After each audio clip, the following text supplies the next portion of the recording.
Shalom.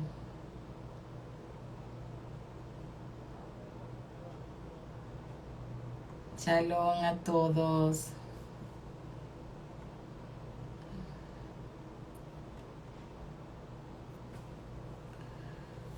Shalom. Hoy esto va a estar muy interesante. Estamos esperando por nuestra hermana Katy. Ok.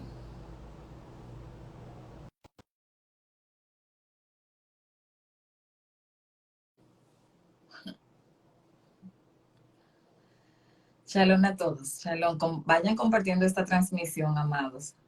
Excelente. Shalom, hermana Katy. Perdón, Vanessa, ¿cómo estás? ¿Me escuchas bien? Sí, la escucho perfectamente. Usted a mí sí, Te ¿cierto? escucho muy bien. Decía mi hija antes de iniciar que va a haber un contraste, porque usted es una mujer que habla muy pausada y yo soy muy acelerada. Así es que el Señor que me ayude para poder, para que haya una armonía, porque de por sí soy muy rápida. Es un placer, hermana, poder compartir con usted esta transmisión. Yo sé que mi comunidad y la suya va a estar llena de bendiciones porque lo que vamos a hablar es importante y yo sé que el Padre Eterno estará con nosotros. Así es que ustedes que están ahí, compartan esta transmisión con sus amigos, con las personas que ustedes quieren que entiendan bien, porque hoy vamos a hablar de profecía, vamos a hablar del conflicto que se está viviendo en Israel y vamos a hablar de lo que dice la Biblia de todo esto. Así es que, Katy, salude ahí a la audiencia para darle chance a que se conecten más personas. Shalom, me da mucho gusto saludarlos. Bienvenidos a esta transmisión. Sí, lo que vamos a hablar hoy es muy importante, muy interesante, muy profundo. Nos compete a todos. Es importante tener muy claro estas cosas, cuál es nuestra parte. Em, es muy difícil ser imparcial en estos asuntos y yo creo que si somos bíblicos vamos a poder tener una perspectiva correcta con respecto a qué debemos hacer en una situación como esta, qué debemos pensar, cómo debemos orar y, y qué necesitamos hacer desde la perspectiva espiritual y también profética, ¿no? ¿Cuál es nuestra parte en este asunto también que está viviendo Israel y que se está viviendo en todas partes del mundo, ¿no? ¿Qué es lo que está delante de nosotros y cómo hemos de vivir? Yo creo que es muy importante entenderlo cuando estamos en medio de situaciones tan complejas como la que estamos viviendo en estos momentos en todo el mundo, ¿no? Esto nos sacude a todos en el planeta. Sí, antes de que iniciemos ya de lleno con el tema, yo quiero decir que Katy Gómez, la hermana Katy, porque yo no sé, siento decirle siempre así, la hermana Katy es maestra bíblica, es historiadora y es la escritora de ese libro que ustedes ven ahí, que se llama Duelo para Novatos. Así es que si alguno de ustedes ha pasado o está pasando por el proceso de duelo por la pérdida de un ser querido, les invito a leer ese libro porque es muy gratificante, es parte del testimonio de Katy, un momento difícil que pasó en su vida, pero ha servido para llenar los corazones de muchas personas que se puedan sentir identificadas porque están viviendo un proceso parecido.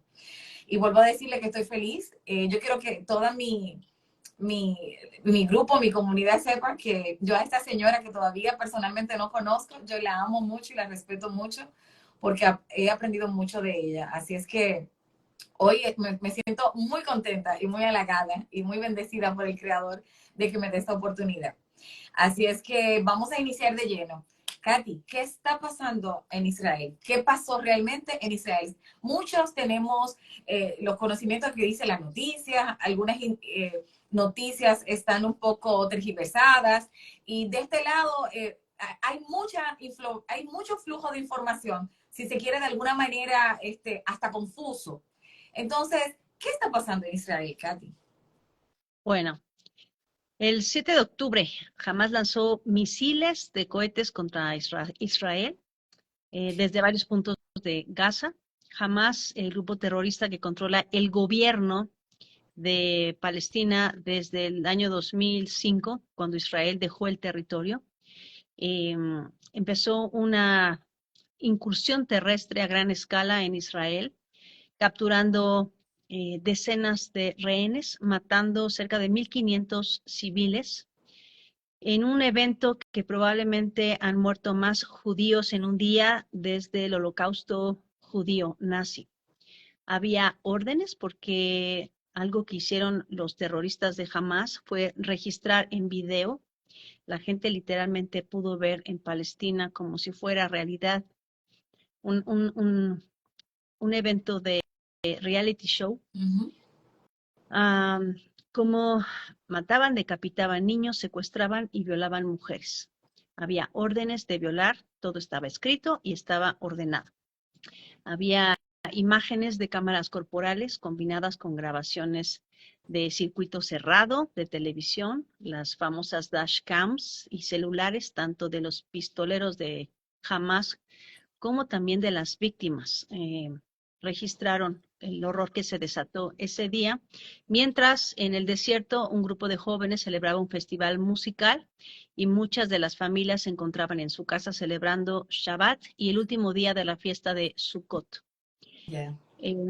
Justo un día después, el mismo día si lo quieres ver desde la perspectiva de Shabbat, en 1973, el 6 de octubre, también un Shabbat, cuando Israel estaba celebrando la fiesta de Yom Kippur, sabemos que cada año las fiestas cambian de lugar,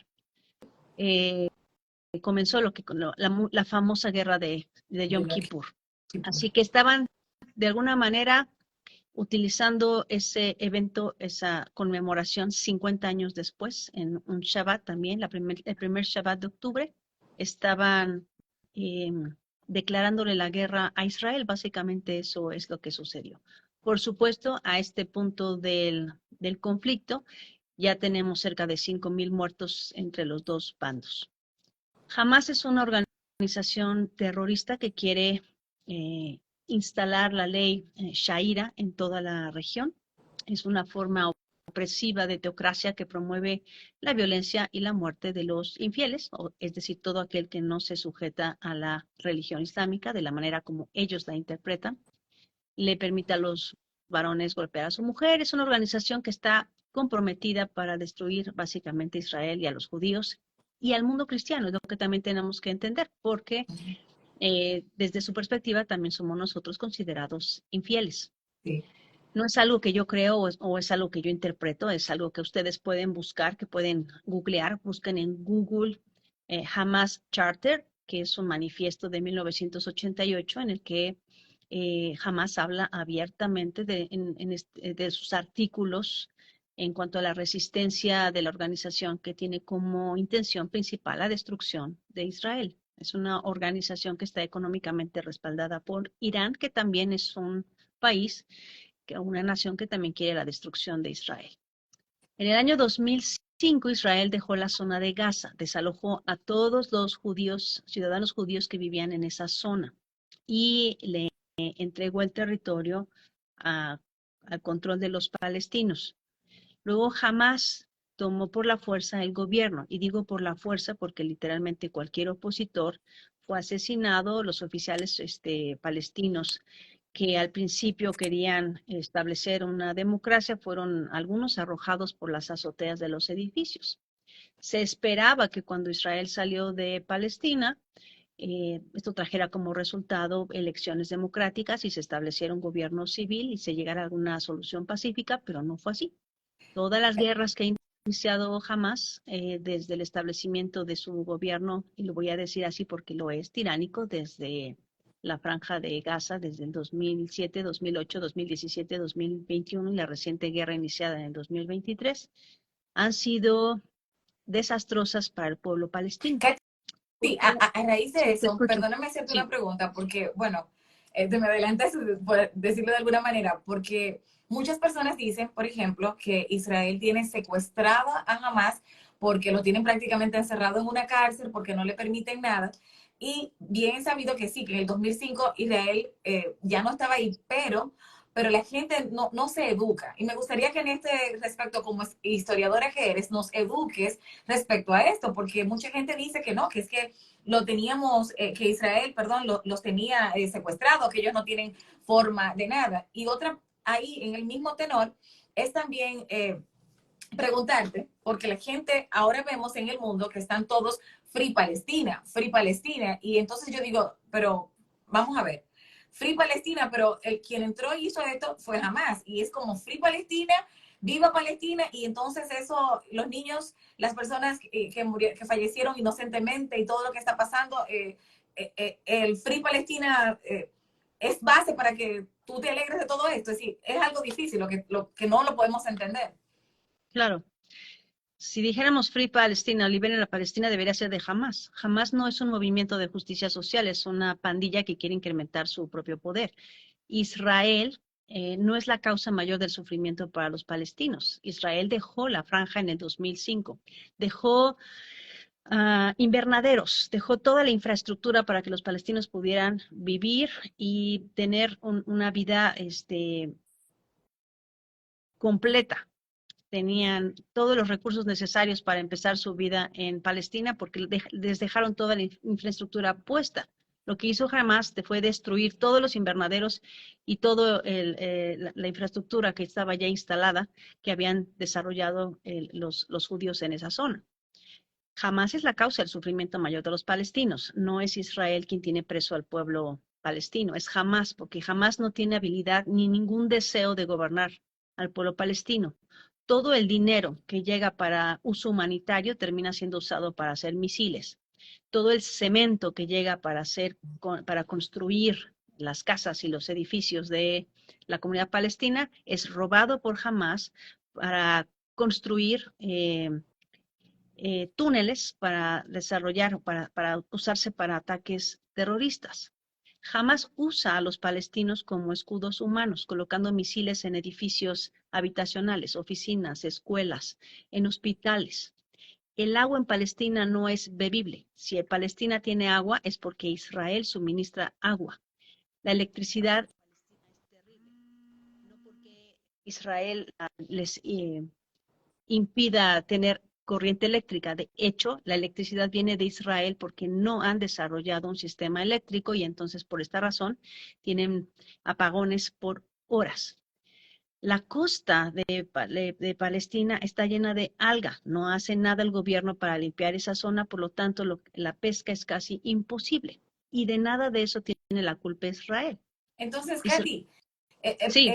Entonces me gustaría saber, porque lamentablemente las personas, esta información que tú estás dando, no quieren escucharla, no quieren tomarla en cuenta. Entonces la pregunta sería, ¿por qué jamás quiere destruir a Israel? Si todo su sustento provenía de Israel, ¿por qué querían destruirlo? ¿Por qué entraron a traición en un Shabbat a hacer ese genocidio?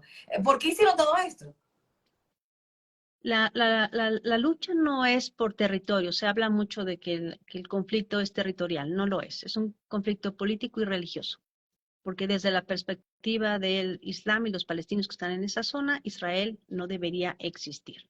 Por supuesto, tenemos que remontarnos a la historia y quizá tendríamos que llegar tan lejos como Abraham, Ismael, Isaac y Jacob. La verdad es que quizá tenemos que irnos así de lejos.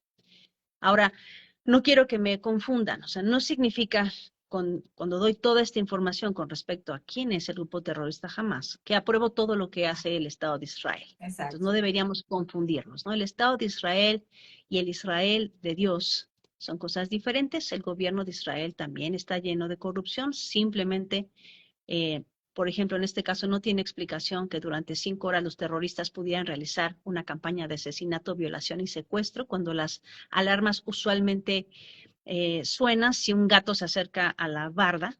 Israel y el gobierno de Israel va a tener que rendir cuentas también sobre lo que pasó ese Shabbat de 7 de octubre. Una cosa, eso era algo que te quería preguntar. Eso es una pregunta que tiene ahí Junior Sánchez, me la hizo un día en persona y tiene dos ahí, que dice, ¿podríamos decir que el gobierno de Israel, el que está gobernando ahora mismo, sea un gobierno que cuente con el aplauso de Dios? ¿Y de dónde inició este conflicto entre Israel y Palestina? No, yo creo que Dios no tiene bandos, o sea, no podemos decir que Dios está del lado de un bando. Dios tiene un pueblo y podemos hablar acerca de quién es el pueblo de Dios y cuál es el compromiso y el pacto que hizo Dios con su pueblo. Y tendremos que ir a la Biblia, tendremos que ir al libro de Romanos, a Efesios y a Gálatas para entender qué significa ser parte del pueblo de Dios. ¿Quién era Abraham? ¿Cuál fue el proyecto que hizo Dios con Abraham y cuál era el propósito, ¿no? De formar a un pueblo. pero Dios no tiene bandos. Entonces, desde esa perspectiva no puedo decir que Dios aprueba todo lo que hace el gobierno de Israel, porque no es así. Israel no es una teocracia, por lo tanto no podríamos decir que todo lo que hacen está de acuerdo a la voluntad de Dios. Su constitución no es la Torá, no son los 5 libros de Moisés, ellos tienen su propia constitución. Y sabemos, ¿no?, que hay mucho conflicto interno aún dentro de Israel, hay mucha corrupción dentro del gobierno de Israel, hay muchas cosas que vemos que hace el pueblo de Israel, hablando específicamente de los judíos que viven en Israel, que van en contra de la voluntad de Dios. Entonces tenemos que tener cuidado de hacer esta distinción, ¿no? Claro. La escritura nos llama a orar por todos los hombres. Necesitamos sentir compasión por los judíos que ahora lloran a sus muertos y a sus mujeres violadas, a sus niños que han sido secuestrados o los bebés que fueron decapitados, pero también necesitamos orar por los palestinos que están atrapados en una guerra provocada por sus líderes fanáticos. Es nuestra responsabilidad provocar a celos a los judíos por nuestra obediencia y la bendición que recibimos por vivir de acuerdo a las escrituras, de acuerdo a la voluntad de Dios, de tal manera que podamos atraerlos a su propio Mesías, quien es un judío, lo mismo que todos sus discípulos. Pero quizá necesitamos hablar de historia, necesitamos entender la historia. Cuando entendemos la historia, quizás sea más claro la razón de por qué está pasando lo que está pasando justamente en esta tierra que llamamos la tierra prometida. Entonces ahí surge la pregunta para que hablemos de historia. ¿De dónde surge el conflicto entre Israel y Palestina? Surge en la historia de Génesis. Ahí empezó todo el problema. La Biblia dice que Yeshua, Jesús, nuestro Mesías, volverá a la tierra de Abraham, Isaac y Jacob un día. De allí se va a instalar el reino milenial y desde ahí va a salir la ley. Pero este conflicto comenzó en el tiempo de Abraham. Este conflicto árabe-israelí, como te decía, no es un asunto de territorio, es un conflicto de religión, de promesa, de pacto. Se trata de una parte que quiere que desaparezca la otra.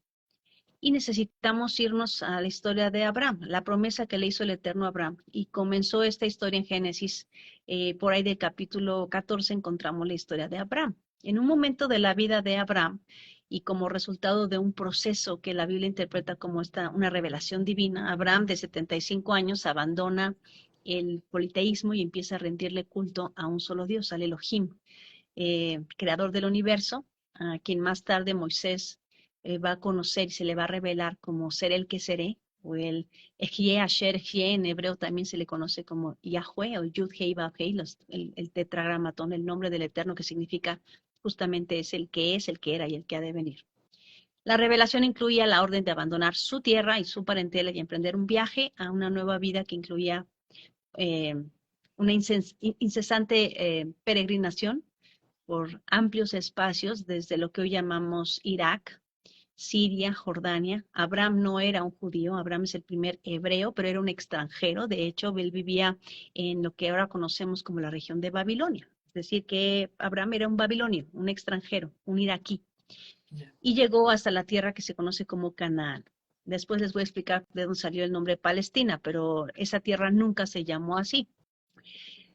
Abraham sufrió persecución, en ocasiones desplazamientos peligrosos a Egipto. Se le conoce a Abraham como el arameo errante. Su nombre original, Abraham, tiene cognados en ugarítico, en arábigo, en fenicio, y significa padre exaltado. Luego Dios habla con Abraham en Génesis 17. Abraham tiene este momento en el que se hace un pacto con él. Dios hace un pacto con él y le dice que va a ser padre de muchedumbre de gentes, y le cambia su nombre de Abraham a Abraham. Y la razón por la que le hace ese cambio de nombre de arameo a un hebraísmo, solamente es añadirle una letra al nombre. De Ab significa en hebreo padre, le añade una letra Hei al Ram. Esta letra insertada cambia el significado de Ab Hamón, que significa padre de multitudes. En este nombre original del patriarca tenía justamente este énfasis, ¿no?, de su persona. El nombre que le dio Dios ahora estaba enfocado en el pueblo que saldría de él y en la grandeza del colectivo, porque tenía un propósito que cumplir. Abraham tenía que ser luz a las naciones. Contra toda esperanza, este hombre tiene un hijo a los 100 años, se somete inquebrantablemente a las ordenanzas de Dios, al punto de estar dispuesto a ofrecer a su propio hijo en sacrificio. Pero antes de esto hubo un conflicto, un asunto con su esposa, porque Abraham y Sara no podían tener hijos, y entonces a Sara se le ocurre la idea de eh, darle a Abraham su sierva, le ofrece a la sierva egipcia, Agar, para que tuviera un hijo de ella y entonces de esta manera le concediera el deseo de tener una descendencia. Ya. Ismael se convierte entonces en el padre del pueblo árabe. Una, Agar e Ismael páramelo ahí, son Katy. enviados de Ya Dios. va. Sí, te escucho. Para preguntarte, y en ese punto específico, porque tengo entendido que los musulmanes entienden que el hijo de la promesa es Ismael porque fue el primero que tuvo. Entonces, el pueblo judío dice que la promesa, ¿verdad?, es de Isaac. Entonces, yo quiero saber, porque tengo entendido que la religión del Islam vino mucho tiempo después. Entonces, me gustaría que tú le explicaras a muchas personas que tienen esos argumentos cuál realmente es el hijo de la promesa y porque dicen que entonces tendría dos primogénitos Abraham, porque entonces tuvo uno con la esclava Agar y otro con Sara, con Sara. Entonces me gustaría que dejara claro ese punto para que las personas puedan entender un poquito. Edúcanos. Justamente Pablo lo trata a profundidad en su carta a los Gálatas y habla acerca de esto. Hay un hijo de la promesa y un hijo que es el siervo el hijo de la esclava, ¿no? Y el hijo de la promesa es el que hereda.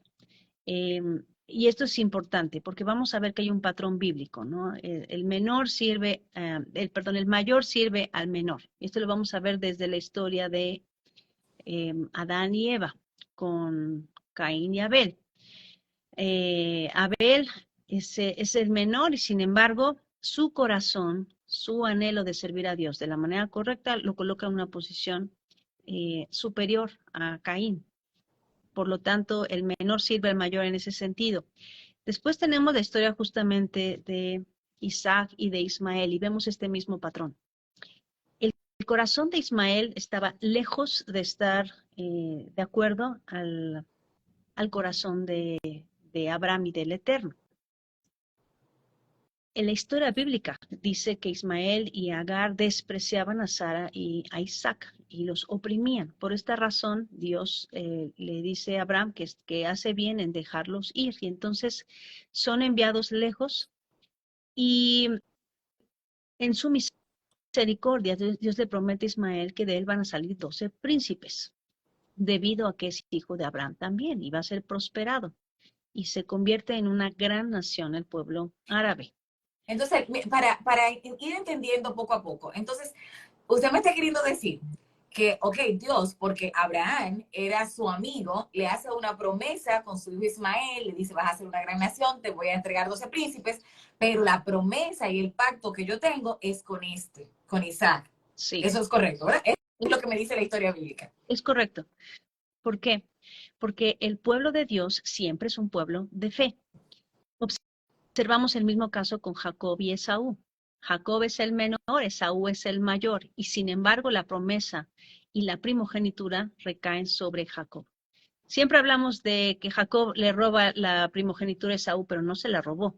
Esaú se la vendió porque Esaú era un hombre carnal que no le importaba ni la herencia ni su descendencia. Estuvo dispuesto a decir, a mí qué me importa lo que sigue y mi herencia o la primogenitura si hoy voy a morir de hambre. Estaba tan preocupado, sentía tanta hambre en ese momento que prefirió vender la promesa, la herencia y su primogenitura por un plato de lentejas. Eso es lo que hace un hombre carnal. La escritura siempre va a hacer una distinción entre el espiritual y el carnal. En este caso vuelve a repetirse la historia y el mayor va a servir al menor. Y entonces en Jacob recae la esperanza de continuar la promesa que Dios le dio a Abraham. En ti serán benditas todas las naciones de la tierra, por medio ahora de Jacob, quien era el gemelo menor. Ahora repito, la relación de Dios con su pueblo no es una relación de carne o sangre, siempre ha sido una relación espiritual. Abraham le creyó a Dios y le fue contado por justicia. Isaac le creyó a Dios y le fue contado por justicia. Jacob le creyó a Dios y le fue contado por justicia. ¿Y esto qué significa? que siempre el pueblo de Dios tiene que ver con relación y no con sangre, porque si fuera por sangre, Ismael, como bien podrían reclamar los árabes, tiene más sangre hebrea que cualquiera de nosotros. Esaú puede reclamar más ADN hebreo o israelita que nosotros, porque Esaú era gemelo de Jacob. Claro. Entonces, jamás se trató de sangre, jamás se trató de etnia. Si fuera así, todos los que estamos entre las naciones estaríamos excluidos. Pues Dios tiene un plan para su pueblo y todos aquellos que buscamos al Dios de Abraham, Isaac y Jacob podemos ser incluidos en su pueblo. El libro de Hebreos se atreve a llamar a aquellos que estamos entre las naciones, que estamos buscando al Dios verdadero, una congregación de primogénitos. Entonces, no se trata solamente del lugar de nacimiento, no se trata solamente de la sangre, sino se trata de la relación y de la fe que tiene aquel que está siendo incluido o injertado en el pueblo de Dios. Entonces, Tenemos Katy, historias como las de Ruth, por ejemplo, una extranjera que recibe la promesa y la herencia y es injertada en el pueblo de Dios siendo moabita. Katy, entonces, tomando eso como punto de partida, tú sabes que en el pueblo cristiano se escuchan muchas personas decir que nosotros ahora somos el Israel espiritual y como que de alguna manera Dios se desconectó de la lugar geográfico y de su pueblo Israel. ¿Qué podríamos contestarle a esas personas? En la Biblia nunca vamos a leer este concepto del Israel espiritual. Israel es un pueblo de Dios y más bien, Israel es el pueblo de Dios. Lo que sí habla la escritura es del pueblo de fe, del pueblo de fidelidad. Y eso significa lealtad. Entonces, no significa que Dios rechazó a su pueblo, porque claramente lo dice Romanos capítulo 9 o Romanos capítulo 11. Ha desechado Dios a su pueblo, lo dice Jeremías 31. Primero se acaban las leyes del sol, la luna y las estrellas antes de que el Señor deseche a su pueblo, porque eso nos incluiría a nosotros. Tenemos que entender y reconocer que la Biblia no habla de teología del reemplazo. La escritura habla de teología del injerto. Todos aquellos que hemos venido al Dios de Abraham, Isaac y Jacob hemos sido injertados en el pueblo de Dios. Pero también todos aquellos que no han vivido por fe, como es el caso de Ismael o es el caso de Saúl, son desgajados del pueblo de Dios. Los tenemos aún a los judíos que dicen que son judíos exteriormente, como lo dice Pablo en Romanos capítulo 2, pero no lo son en el interior. La alabanza, el que es verdaderamente Yehudim, ¿qué es lo que significa la palabra Yehuda? Alabanza a Yahweh, dice Pablo en Romanos capítulo 2. La alabanza procede de un corazón circuncidado. ¿Y qué significa eso? Un corazón que está deseoso de obedecer las instrucciones del Eterno. Un corazón que está deseoso de vivir disfrutando de todas las bendiciones, pero también de todas las responsabilidades de ser parte del pueblo de Dios. Entonces, no se trata nada más de un lugar de nacimiento, porque si verdaderamente creyeran, perdón, en el Dios de Abraham, Isaac y Jacob, harían las obras de Abraham. ¿Y cuáles son las obras de Abraham? Están claramente estipuladas en Génesis capítulo 26. Dice que Abraham guardó todos los mandamientos, estatutos y decretos del Eterno. Abraham fue un hombre perfecto que caminó con Dios. Entonces, ¿quién es parte del pueblo de Dios? Aquel que viene al Dios de Abraham, Isaac y Jacob, que es injertado por fe y vive de acuerdo a sus instrucciones. Entonces, lo mismo le dijo el Mesías a los judíos en el primer siglo. Ellos reclamaban, nosotros somos hijos de Abraham. Y el Mesías les dijo, si ustedes fueran hijos de Abraham, harían las obras de Abraham. Y Abraham hizo estas obras. Vivió en obediencia, vivió perfecto. Eso significa, desde la perspectiva bíblica, vivió de manera completa delante de Dios. Caminó con Dios toda su Ahora, vida. Entonces, ahora, esa es la ahora diferencia. que dices eso, me hace mucho sentido. También sabemos que hay una promesa sobre Israel. Independientemente de lo que dices, hay una promesa. Y en base a eso, quiero hablar porque nosotros ya, tú has hecho una panorámica y las noticias nos dicen muchas cosas, pero nosotros sabemos que lamentablemente el pueblo se ha desviado y necesita volver a Dios, porque, por ejemplo, sabemos que en Tel Aviv se ha hecho la primera marcha gay multitudinaria. Sabemos que esos jóvenes que estaban lamentablemente en el desierto, estaba ahí, había un ídolo. Pero la pregunta sería la siguiente, porque también hay un remanente que que guarda la Torá, pero no acepta a Yeshua como su Mesías. Entonces muchas personas empiezan a especular, empiezan a juzgar y a decir, esto le pasó por esto le pasó por aquello, como si de alguna manera la desgracia que se vivió ese día 7 de octubre estuviera justificada. Entonces, Sí. cuéntanos algo al respecto. Ningún acto terrorista puede ser justificable, ¿no? Y Dios no actúa de esta manera. Cuando Dios hace algo o permite algo, dice la Escritura que siempre el Señor habla por medio de los profetas. Y si fuera así, entonces todos nosotros somos dignos de también de sufrir el juicio divino de manera implacable. Pero Dios tiene misericordia, Dios es paciente y no quiere que nadie se pierda. Dios no quiere la muerte ni del injusto, ni mucho menos la muerte, el asesinato de bebés o violación de mujeres, ¿no?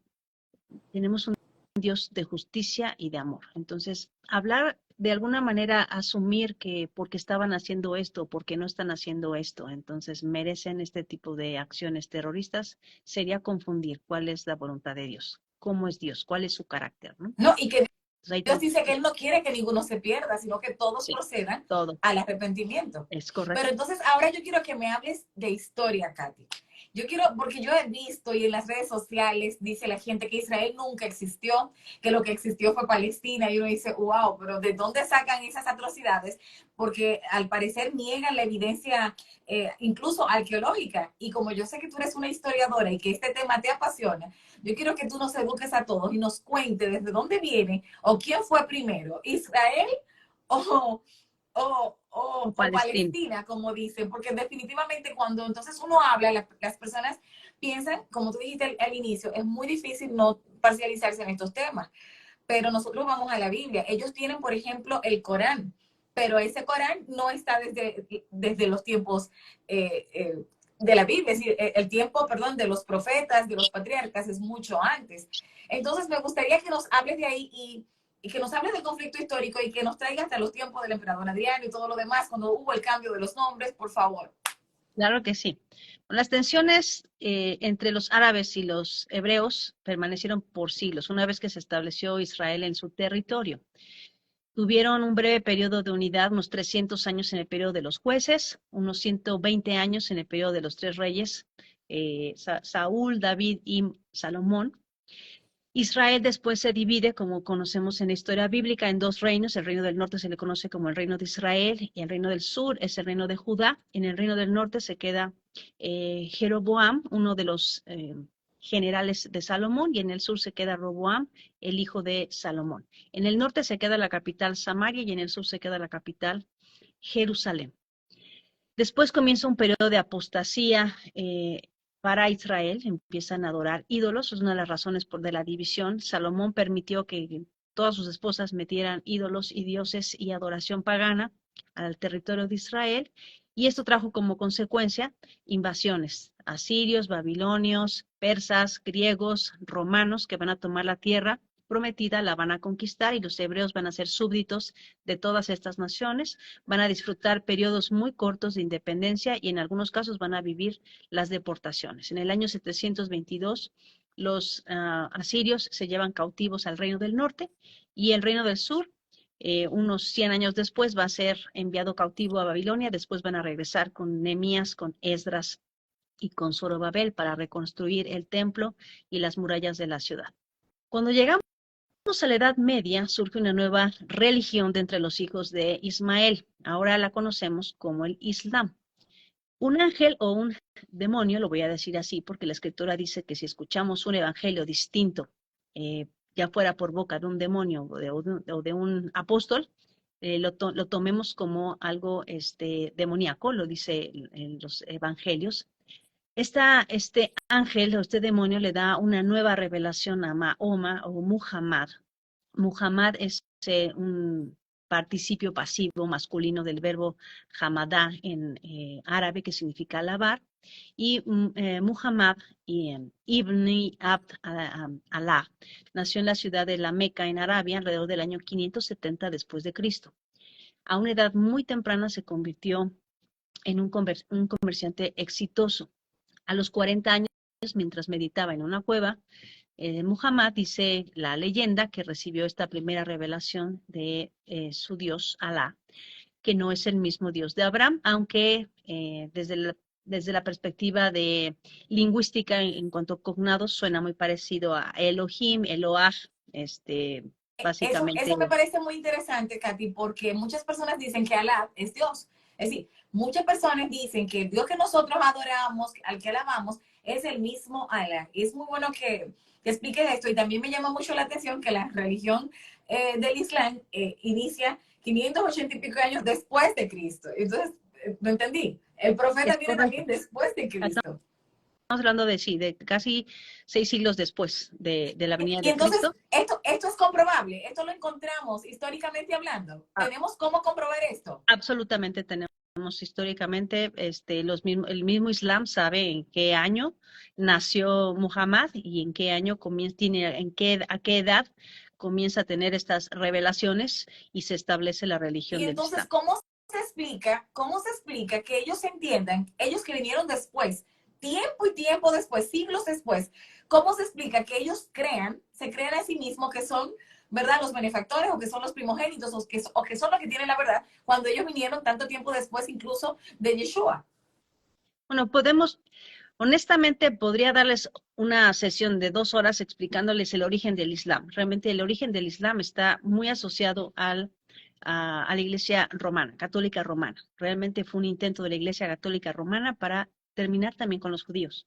Entonces, ustedes observen, hay muchísima información que ustedes pueden investigar con respecto al nombre de su madre, a los nombres que aparecen en el Corán, a las mismas historias que están en el Corán, que de alguna manera pertenecen también a la doctrina romana, mucho que tiene que ver con la tradición también católico-romana. Entonces, cuando observamos esas cosas, nos damos cuenta que se desarrolla una religión que tiene mucha conexión con la Biblia, pero de alguna manera separa y al pueblo árabe y le da una promesa nueva, ¿no? Ustedes van a ser los hijos de la promesa ahora. De alguna manera, todas estas enseñanzas del Islam están en franca oposición a lo que dice la Escritura.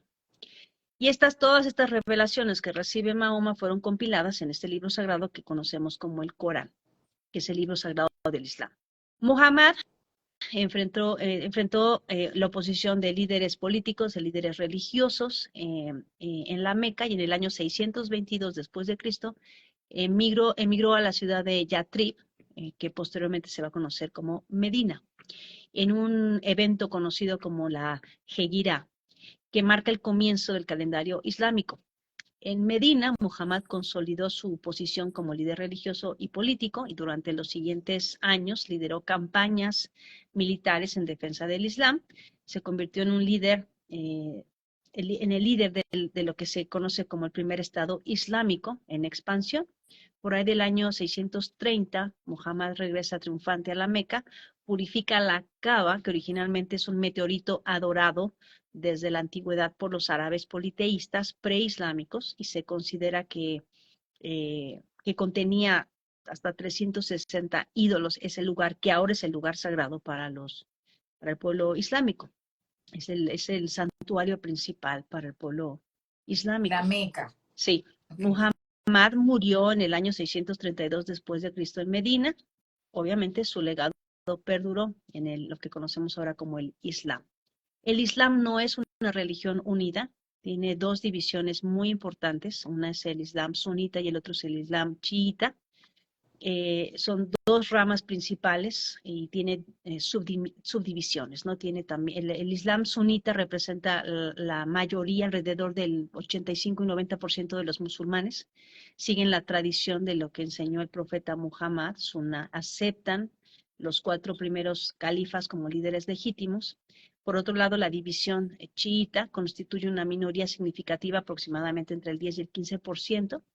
Los chiitas creen que el líder legítimo debería ser alguien de la familia del profeta, comenzando con Ali, y reconocen 12 imanes sucesivos. Existen otras subdivisiones y grupos minoritarios como el Ibadí en Omán, el Hayirismo, con creencias distintas sobre la sucesión de líderes, el Sufismo, una corriente que es mística dentro del Islam, que busca una relación más profunda con Dios.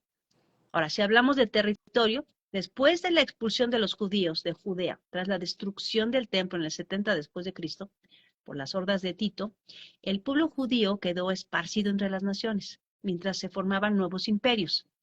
Dos ramas surgieron del imperio romano, el imperio carolingio y el imperio bizantino.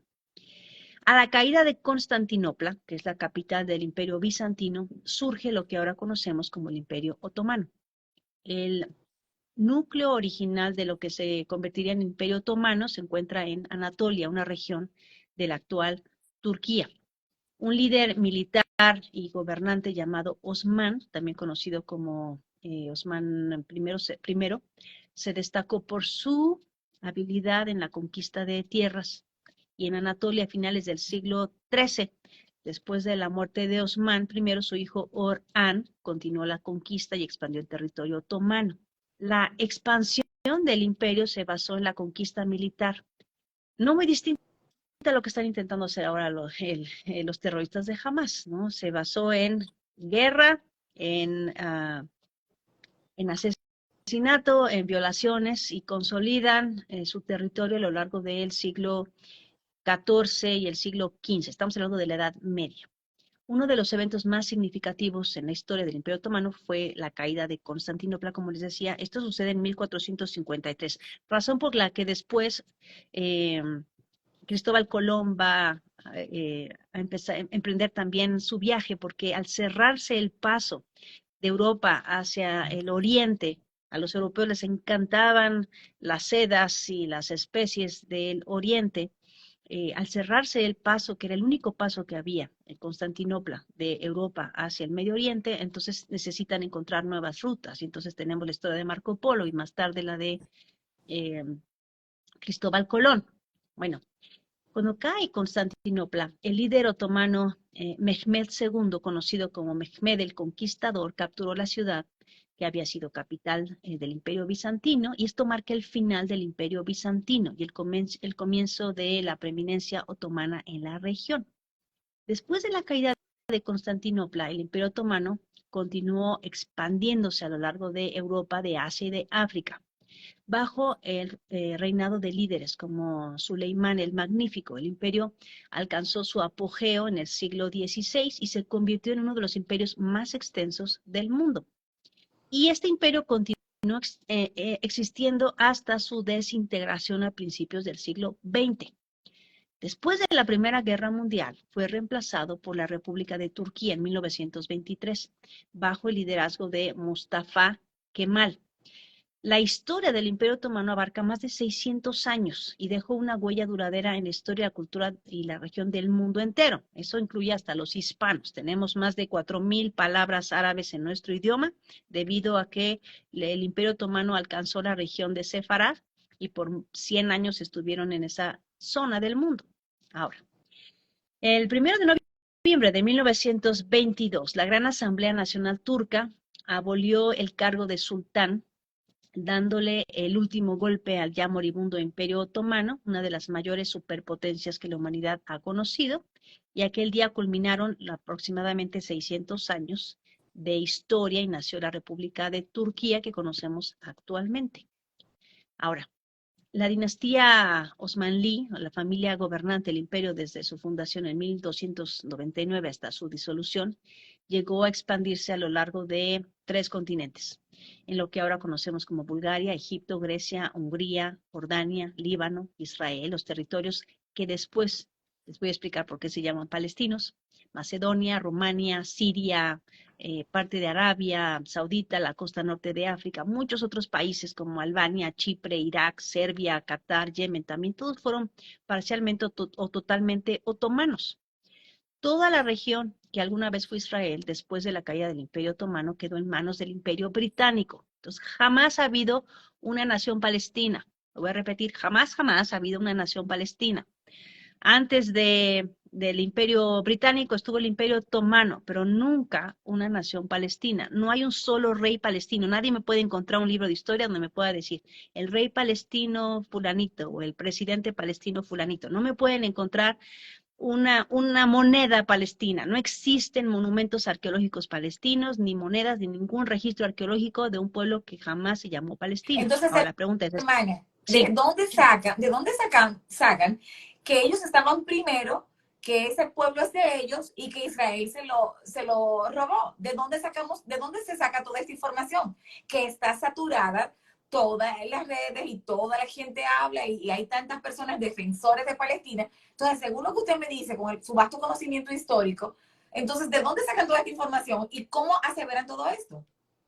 Bueno, el nombre de Palestina fue un invento de los romanos. En el siglo II después de Cristo, los romanos que habían conquistado el Medio Oriente cambiaron el nombre de los reinos de Judea e Israel por el de Palestina, alegando relación con los filisteos. Monedas de la época ostentan la inscripción Judea Capta. Esta es una prueba fehaciente de que así se llamaba antes de que los romanos la renombraran. Los judíos lucharon denodadamente por liberar su tierra, especialmente en el año 70 con el heroico sitio de Masada y luego en el 132 con la rebelión contra el emperador Adriano. No lo lograron y la zona fue sucesivamente conquistada por el Imperio Bizantino, los cruzados, los mamelucos y desde el 1517 el Imperio Otomano, que mantuvo su hegemonía en la zona hasta el 1917. ¿Por qué le pusieron los romanos Filistina? Porque después de las rebeliones judías, lo que querían hacer los romanos era desaparecer el nombre de los judíos de esa región. ¿Y por qué le pusieron Algo, Filistina? Porque es el nombre de los enemigos acérrimos de eso Israel, los quería, filisteos. Eso quería decirle, según hemos estudiado, por lo general todos los imperios que conquistaron a Israel y que llevaron cautivo al pueblo, ese era uno de los trabajos, el primer trabajo que hacían, hacer que el pueblo perdiera su identidad. Y con Roma pasó lo mismo. Es correcto. Roma quería desaparecer el nombre de Israel y entonces a partir de ese momento se le empieza a llamar a la región Palestina, pero no porque alguna vez hubiera existido una nación palestina. De hecho, para el siglo II después de Cristo, los filisteos ya no existían en la región. Entonces, por esta razón. Perdón, hermana, que le interrumpe. Alguien Sí, escribió sí, ahí, me parece importante, por eso voy a tratar de ver si lo puedo ver. Dice, sí. hay que recordar que Ismael e Isaac enterraron a su padre, dato que nos indica que que su relación no era del todo opuesta. Eso lo dice Eric Darling, algo así, no sé cómo. En el periodo, tanto en el periodo de Isaac como Ismael, sabemos que había de alguna manera contacto entre hermanos. Sabemos que Esaú tomó por esposa a una de las hijas de Ismael y a otra egipcia. Entonces había relación entre los pueblos.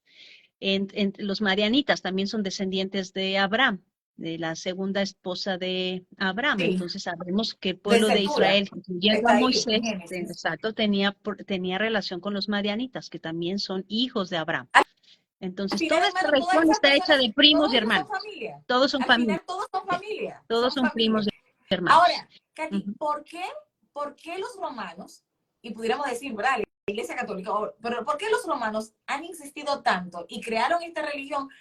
¿Y por qué querían desaparecer la identidad de los judíos? Es una mala interpretación de la escritura. Realmente para eso tendríamos que remontarnos al periodo de Constantino. Ya. Constantino aborrecía a los judíos.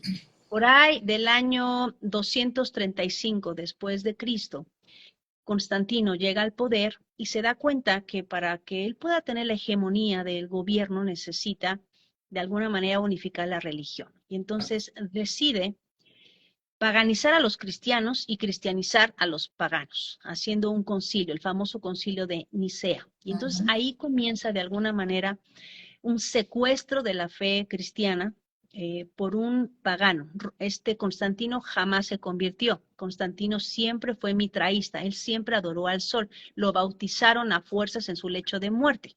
Pero Constantino nunca se convirtió, pero él entendía que la religión era muy poderosa para poder controlar y él se autonombra el primer papa, de alguna manera, el primer líder religioso. Y de ahí va a surgir esta imagen del papa como un emperador, pero ahora religioso, no solamente político.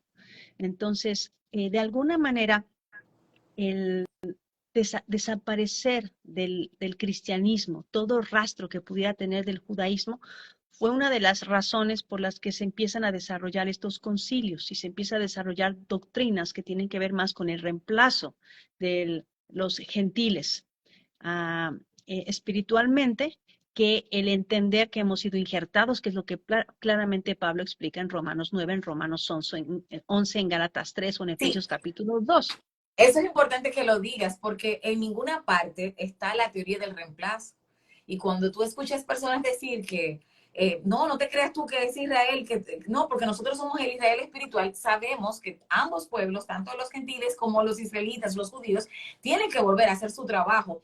Pero en ninguna parte de la Biblia se nos dice que somos las personas que hemos creído, el Dios de Abraham, Isaac y de Jacob, de este lado del mundo, que somos ahora nosotros reemplazados y que somos el Israel espiritual. Eso es algo que lamentablemente se ha ido repitiendo muchísimas veces y mucha gente cree que es así. Así es, jamás el Señor ha desechado a su pueblo. No ha desechado a su pueblo, está esperando que todo su pueblo proceda al arrepentimiento. Y cuando los gentiles entre las naciones nos unimos al pueblo de Dios por fe, entonces se está cumpliendo la promesa que le hizo Dios a Abraham. Entonces, este es el plan de Dios por las edades. No, no que hubiera dos pueblos. Siempre el Señor está invitando a los que están fuera a unirse a su pueblo. Es la historia del Éxodo. En el Éxodo vemos lo mismo. Cuando Israel salió de Egipto, salió una multitud mixta. Y a todos ellos, y mixta digo, había africanos y había egipcios que estaban dentro del pueblo de Israel, que se unieron a Israel, y a todos ellos Dios los llama Benei Israel. A todos ellos los llama hijos de Israel. Los hijos de Israel son todos aquellos que viven de acuerdo a la voluntad de Dios, que cumplen responsablemente este propósito por el cual fueron creados. Entonces, desde la salida de Egipto. Entonces, ¿cómo comprobamos arqueológicamente que esa información que das de la historia de que nunca se llamó Palestina, sino que fue primero Canaán y luego Israel? ¿Qué evidencias arqueológicas tenemos que pueden corroborar eso? Bueno, sabemos, hay rosetas y hay piedras antiquísimas que nos prueban que esa región siempre se llamó Canaán. Ese es el nombre original de esa región. Estas rosetas antiguas procedentes de esta región de Israel nos prueban además el nombre del Eterno, el Yud Hei Vav Hei, el tetragramatón, nos prueban el nombre de Israel y el nombre de la región, el nombre de la región como Canaán. Por ejemplo, la piedra moabita contiene toda esta información que nos prueba arqueológicamente cuál fue el nombre de esta región y quiénes vivieron ahí. En esa región vivió Israel hasta que fueron expulsados por los romanos, pero eso no significa que ese pueblo, que la tierra se quedó desierta de judíos. Siempre hubo un remanente de Israel de entre los judíos viviendo en esa zona, razón por que hasta el día de hoy tenemos judíos que tienen registros históricos de su ascendencia casi por 1000 años, y tenemos samaritanos que viven en esa región, que han permanecido en esa tierra de manera ancestral. Entonces, tenemos evidencia arqueológica del nombre de ese lugar y no tenemos ningún registro arqueológico de ninguna nación que jamás se llamó Palestina. Nación. Sabemos que los romanos, en este intento de borrar el nombre de Israel, le pusieron a la región así, pero quienes estaban viviendo en esa zona fueron, obviamente, judíos. Ahora, cuando llegamos a 1917, cuando el Imperio Británico ocupa la región que ya se llama así, Palestina, pero que no había ningún pueblo que se llamara así. Realmente en esa región abarcaba, o también la población que abarcaba en esa zona era el pueblo jordano. Realmente lo que estaba ahí eran los jordanos, un país que los ingleses ayudaron a crear, no que existía. La Jordania lo crearon los ingleses, ayudaron a los árabes a crear, en su afán de lucha contra el Imperio Otomano, crean el país Pero Jordania. eran Si ustedes han árabes. leído, Pero ellos eran árabes. ellos eran árabes. Okay. Entonces, si ustedes han leído la historia de Lawrence de Arabia, pues, si no, vean la película para que tengan una idea de qué es lo que estoy hablando. Y entonces, acogiéndose a su identidad, empiezan a hacer a formar un grupo que no existía, que van a llamarse los palestinos. Cuando los judíos son casi desaparecen a manos de los nazis en la Segunda Guerra Mundial, tras la declaración de Balfour en 1919, 6, si no me equivoco, en la que de alguna manera se proclamaba este intento de que los judíos tuvieran un territorio, un lugar donde pudieran ir a esconderse porque estaban siendo perseguidos por toda Europa desde el periodo de la Primera Guerra Mundial. Y podemos rastrear persecución de los judíos en toda la historia, pero podemos saberlo en 1492 fueron expulsados de España, y luego tenemos la expulsión y los pogroms en Rusia, y tenemos después la persecución húngara, y después tenemos la persecución de los nazis en Polonia, en Austria, en Alemania. Bueno, en 1948 se declara el establecimiento por los ingleses de este territorio que ellos controlaban como un territorio para los palestinos o los jordanos y para los israelitas. Obviamente, inmediatamente que se hace esta declaración de independencia de Israel, los árabes que viven en esa zona le declaran la guerra también a Israel. Acogiéndose a su identidad y al clamor de los líderes palestinos, en 1968 declararon que Jordania es Palestina. Pero esa zona de Jordania no existía hasta 1968. Esa zona era Jordania. Y Palestina es Jordania. En 1970, miles de palestinos intentaron instalarse en ese país, cuyo gobierno no solo no los acogió, sino que masacró a más de 100,000 de ellos en una operación que pasó a la historia como Septiembre Negro. O sea, la gente no conoce la historia y por eso piensa que entre los árabes se tratan muy bonito, pero Es en decir, este momento, ellos también se viven matando entre ellos mismos. exactamente, en este momento, cuando está la guerra a todo a todo vapor en Palestina, por lo que acaba de suceder este 7 de octubre, Israel le dice a los palestinos que se vayan al sur porque van a invadir esa zona, porque van a destruir toda la zona militar de los palestinos. De los de Los Hamas, egipcios, de los Hamas. egipcios no les abren la Sí, no, frontera. O no sea, le se abren. llaman hermanos, pero no se abren la frontera. Entonces, ¿qué fue lo que pasó? En 1947, cuando la ONU, con el fin de brindar una solución tanto para judíos que anhelaban retornar a su tierra ancestral, como para los árabes de la región, jordanos, un pueblo inventado por los ingleses, que tampoco existía, emiten la resolución 181, según la cual se divide el territorio entre las dos partes. Los judíos aceptaron el Estado el Estado de Israel y los árabes rechazaron completamente. Y entonces empieza este conflicto cuya solución debería ser un acuerdo para crear un Estado palestino de un pueblo que no existe, básicamente son jordanos o árabes, al lado de Israel. Y entonces, nuevamente, nos vamos a la declaración de Balfour de 1917, en esta maniobra británica, intentando eh, derribar el Imperio Otomano, que estaba siendo derrotado. Sus dominios iban a ser prolijamente amputados y explotados por los vencedores, Gran Bretaña y Francia. Un año antes, los gobiernos de estas dos potencias europeas habían alcanzado un acuerdo secreto para que una vez que derrotaran la alianza militar entre Alemania, el Imperio Austrohúngaro y Turquía, se dividieran las provincias árabes de los otomanos. Entonces, todos estos pueblos no existían antes. Cuando hablamos de toda esta región, Irán, Irak, todo esto fue Imperio Otomano por 6 siglos.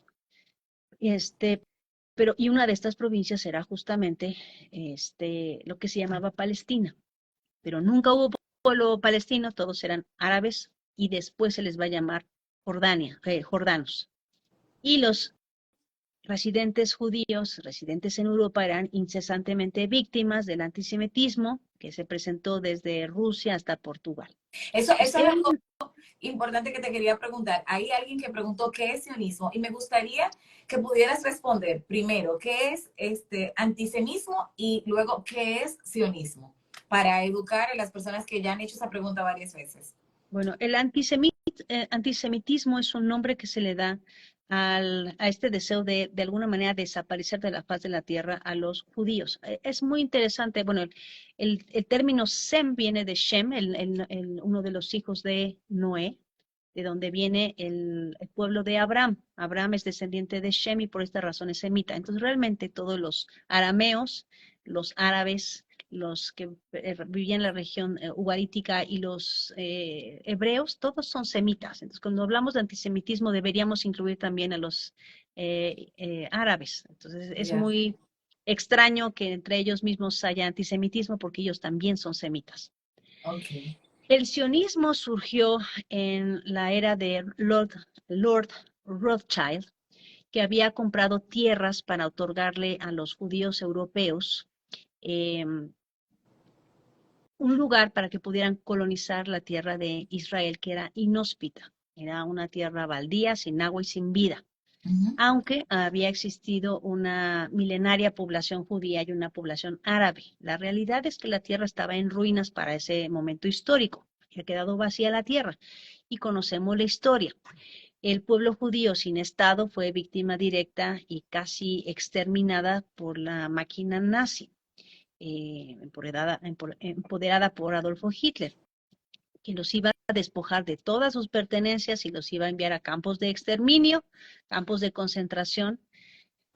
Podemos rastrear el entrenamiento de los nazis también a los terroristas árabes. Por cierto, podríamos también hablar de eso. Hitler exterminó hombres, niños, ancianos, a lo que se conoció como la solución final, en lugares deshumanizados como los campos de concentración de Auschwitz. Fueron necesarios 30 años más después de la declaratoria de Balfour para que en 1947 la ONU recién creada declarara la creación del Estado judío en Israel.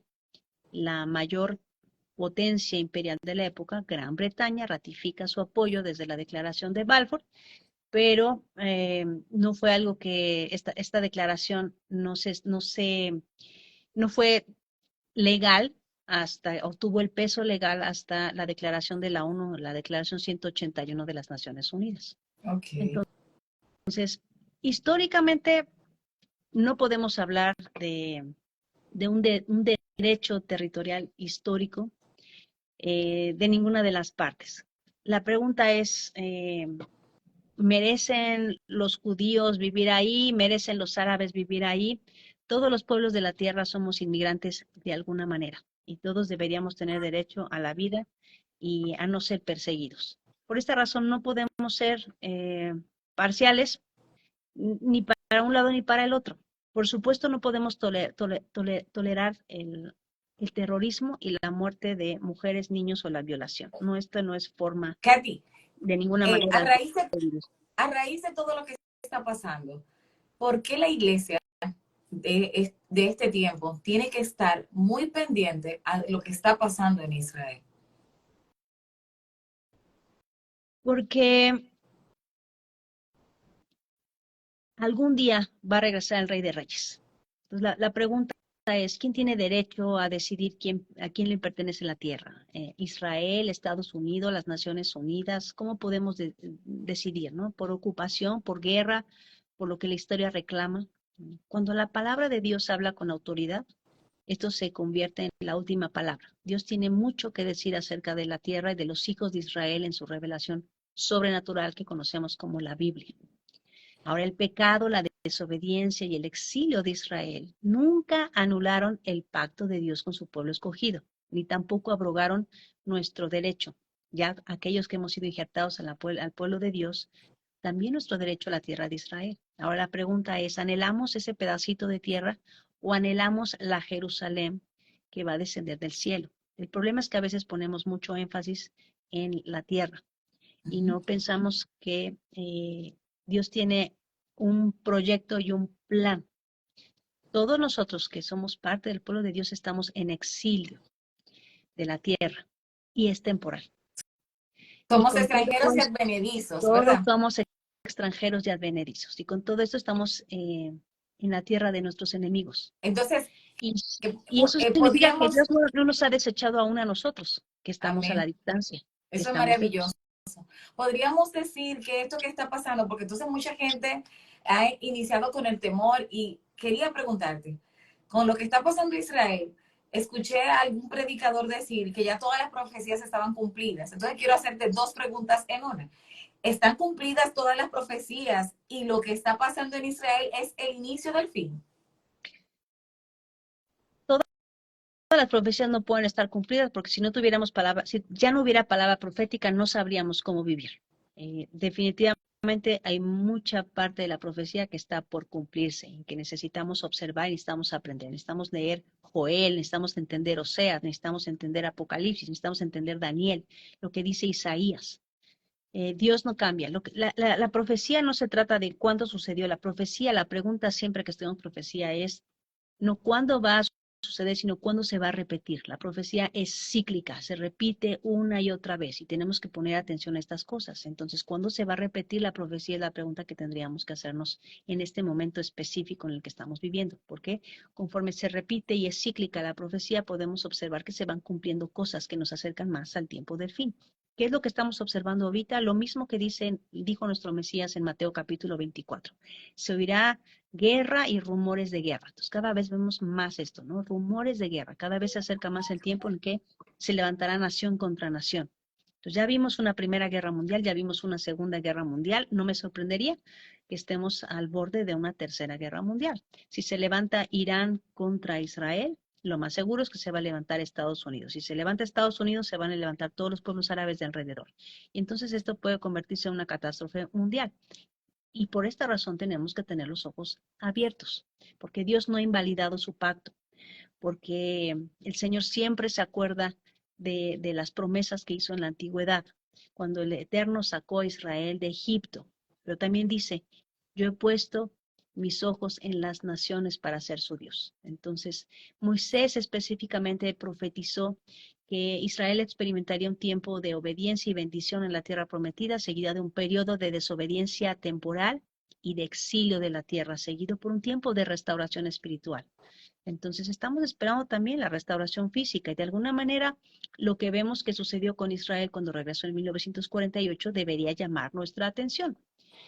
Como les decía al principio, no significa que todo lo que hace el Estado de Israel como gobierno es algo que podemos aprobar o podemos decir que Dios aprueba, porque Dios no tiene partidos políticos. Entonces, desde esa perspectiva tenemos siempre que tener una mente abierta para criticar lo que es criticable, para declarar lo que está en contra de la voluntad de Dios, de los dos lados, Pero, y también, pero, y también pero sí reconocer, tenemos, sí, pero tenemos evidencia histórica, por ejemplo, en el Antiguo Testamento, de que todas las guerras que Israel como nación ganó era porque tenía a Dios de su lado. No era una batalla, de hecho, se molestó, se enojó el Señor con David cuando quiso contar su ejército, porque Dios quería que él entendiera, oye, tú has ganado estas batallas no por lo grande de tu ejército, sino porque yo he estado contigo. Y entonces, algo que a mí me preocupa es que a pesar de las desgracias de ambos lados,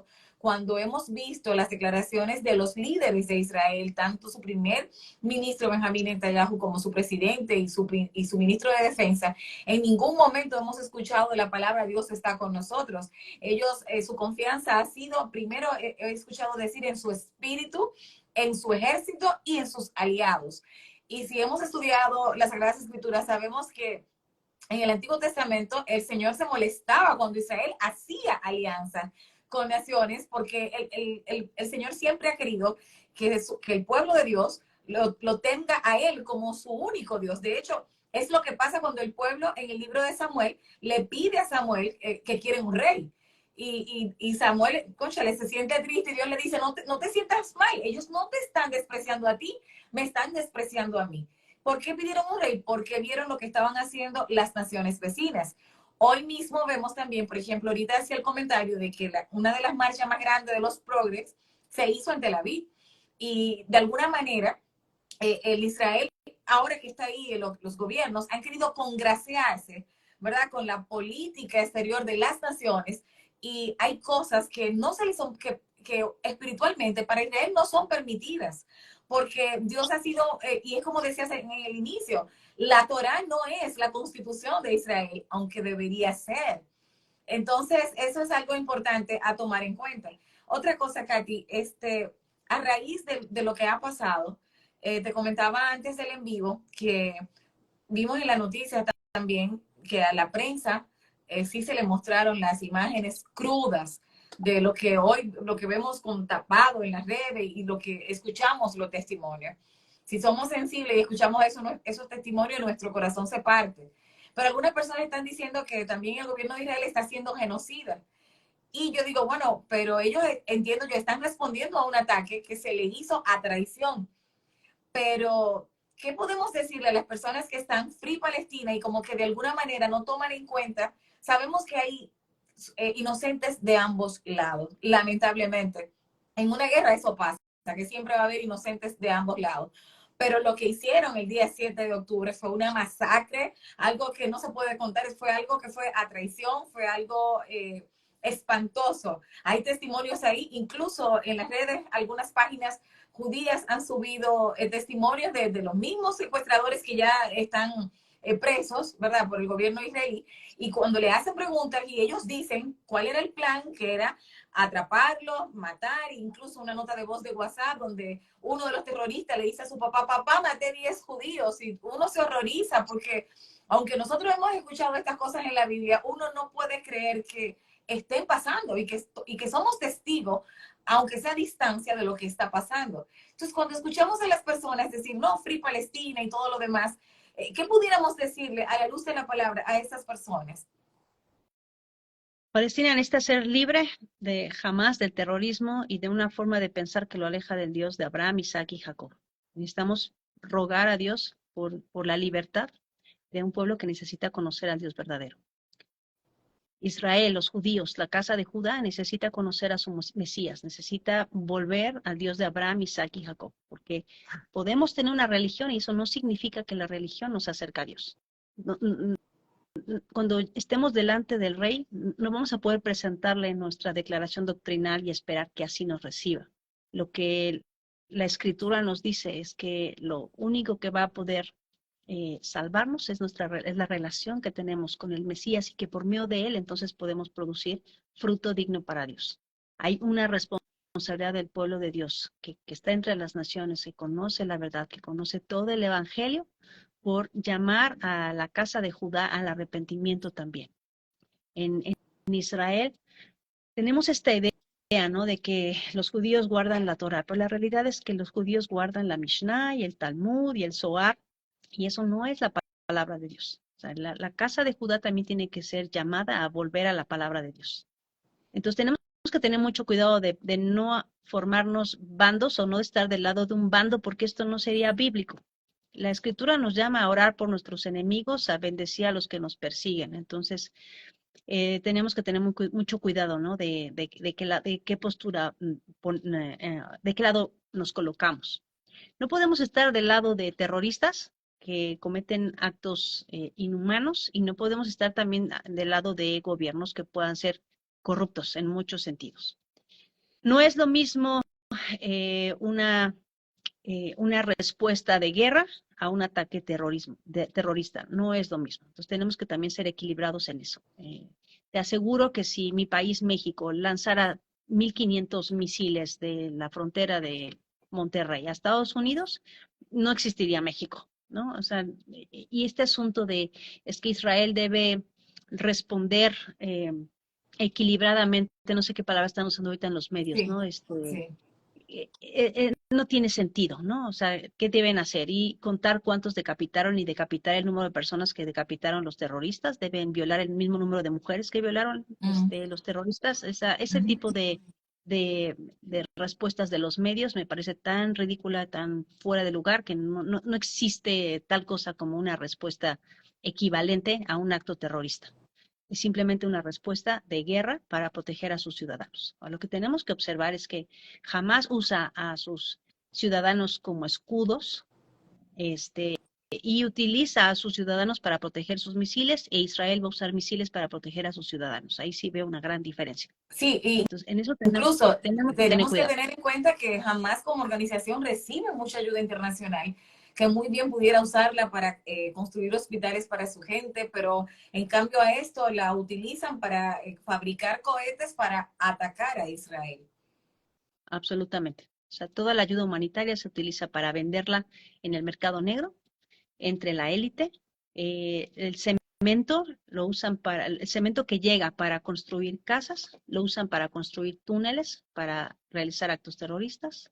No construyen, no hay nada de infraestructura. O sea, si Israel les corta el agua y la electricidad es porque en los casi 20 años que ha estado en el poder jamás. No han levantado una sola planta eléctrica, no tienen planta de desalinización del agua y tienen que depender de los vecinos israelitas. Entonces, Es Katy, otra mentira es que Israel los tiene como en apartheid separados. Más de ajá. 20,000 palestinos todos los días entran a Israel para trabajar.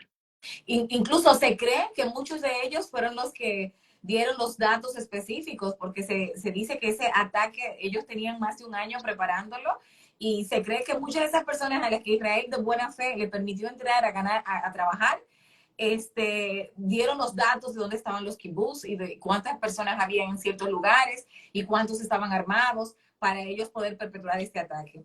Pero otra cosa también a resaltar es que cuando nosotros vemos a este lado del mundo, por ejemplo, yo he escuchado a algunos predicadores decir que, que la iglesia no va a pasar por la tribulación, que ya está empezando en Israel y que la iglesia no va a pasar por eso.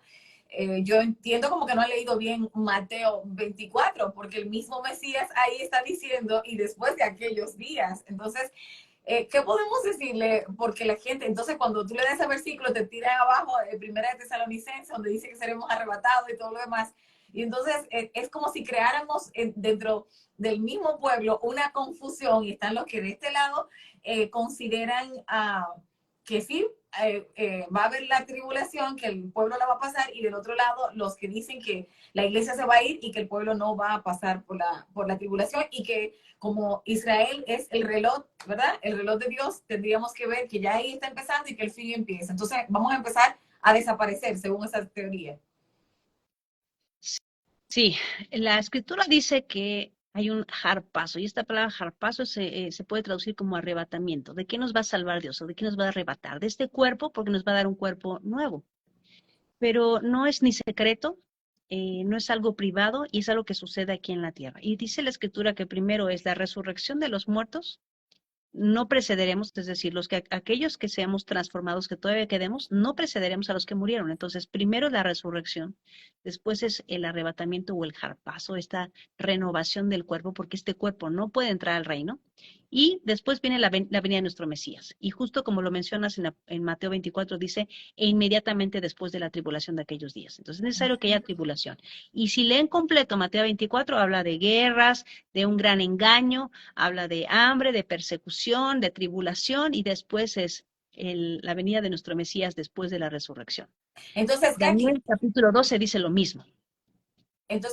Katy, dice la palabra también que todas las naciones se pondrán en contra de Israel. Al principio, cuando el día 7, cuando salió la noticia de todas esas atrocidades que fueron muy lamentables, vivimos muchas naciones, todo el mundo a favor de Israel, todo el mundo, todo Israel, pero ahora la cosa se ha volteado y hemos visto manifestaciones y marchas en todo el mundo, las personas apoyando a Palestina y todo eso. Entonces, la pregunta sería, que alguien me dijo, por favor, no dejes de preguntarle eso. Es el tiempo de que ahora ya empiece a tener cumplimiento esa profecía de que todas las naciones se pongan contra Israel, ahora que Israel está respondiendo al ataque. Tenemos que recordar esto. ¿A qué Israel nos referimos? ¿Nos referimos al Estado de Israel o a todo el Eso, pueblo de Israel? Entonces, ya. cuando un creyente entiende que su fe en el Mesías de Israel lo ha injertado en el pueblo mismo de Israel, que lo ha convertido en linaje de Abraham, lo que Pablo dice en Gálatas capítulo 3, si vosotros sois de Cristo, ciertamente el linaje de Abraham sois y herederos según la promesa. Efesios capítulo 2 dice que somos conciudadanos de Israel, miembros de la familia de Dios. Entonces hemos sido injertados en Israel, convertidos en linaje de Abraham. Literalmente la palabra linaje en griego es sperma, como si fuéramos hijos biológicos. Entonces tenemos que reconocer que estamos recibiendo todas las bendiciones y todos los privilegios de Israel, todas las responsabilidades, pero eso también nos convierte en blanco de los enemigos de Israel. Cuando habla la escritura de tribulación de aquellos días, es para todo Israel en todo el mundo, no solamente para los que están en ese pedacito de tierra que llamamos ahora Palestina o que No, llamamos la tierra de y eso Israel. es algo muy importante porque en día pasado me compartió el pastor Junior Sánchez, que es de nuestra congregación, me compartió unas imágenes de muchos cristianos huyendo de Armenia, porque los musulmanes les habían cortado todos los servicios básicos. Entonces, esa noticia no se ha publicado mucho, pero también nosotros el pueblo que está buscando a Dios, que se considera injertado en el olivo natural, también va a sufrir persecución. Pero también algo más que quería compartir es que, alegar a esto, es que los romanos que hicieron este monstruo, si se puede llamar de alguna manera, que crearon este monstruo, eso se ha vuelto contra ellos mismos, porque la idea de ellos no solamente es exterminar judíos, también todos los infieles, y entre ellos están los católicos, los evangélicos, los protestantes, todos estamos incluidos ahí entre los infieles. Exactamente, porque este es justo el punto. Se nos ha olvidado que el Israel de Dios está en todo el mundo, no solamente en un pedacito de tierra. El Israel de Dios es extranjero entre las naciones. El Señor está llamando a su pueblo de todas las naciones de la tierra. Y por esta razón, esta persecución no va a ser local. Esta persecución va a ser en todo el mundo. Entonces, cuando vemos lo que está pasando ahí, solamente es un reflejo de lo que vamos a ver en todo el mundo. Va a haber persecución en todas las naciones de la tierra y en particular tenemos que observar lo que los hijos de Ismael hacen con los cristianos en todas partes del mundo. Vean lo que está pasando en Europa, vean lo que está pasando en Estados Unidos y lo que está pasando en Canadá. Pongan atención. Se está estableciendo la ley de Shahira en lugares occidentales donde había libertad religiosa. Y ahora, donde ni siquiera pueden entrar policías o pueden caminar cristianos en países como Francia, porque los hijos de Ismael están estableciendo una nueva ley local. Y eso va a pasar en todas partes del mundo. La persecución no es en una sola región del mundo. Los hijos de Dios, los hijos de Israel están en todas partes del mundo y eso nos incluye a nosotros, a ti y a mí. Entonces, si abrimos los ojos, nos damos cuenta que a veces los que creemos, entendemos que hemos sido injertados en Israel, seguimos en nuestra mente teniendo esta teología del reemplazo, pensando que son solamente los judíos los que van a recibir persecución. No, somos todos nosotros. Todos nosotros. Lo dice claramente Apocalipsis capítulo 12. Déjenme leérselo. Apocalipsis capítulo 12, versículo 13 dice, y cuando vio el dragón, ¿quién es el dragón? Que había sido arrojado a la tierra, persiguió a la mujer que había dado a luz al hijo varón. ¿Quién es Israel? El hijo de la mujer.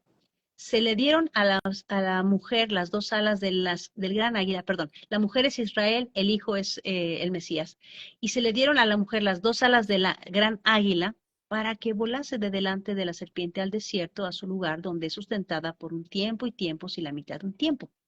Y la serpiente arrojó de su boca tras la mujer agua como un río para que fuese arrastrada por el río.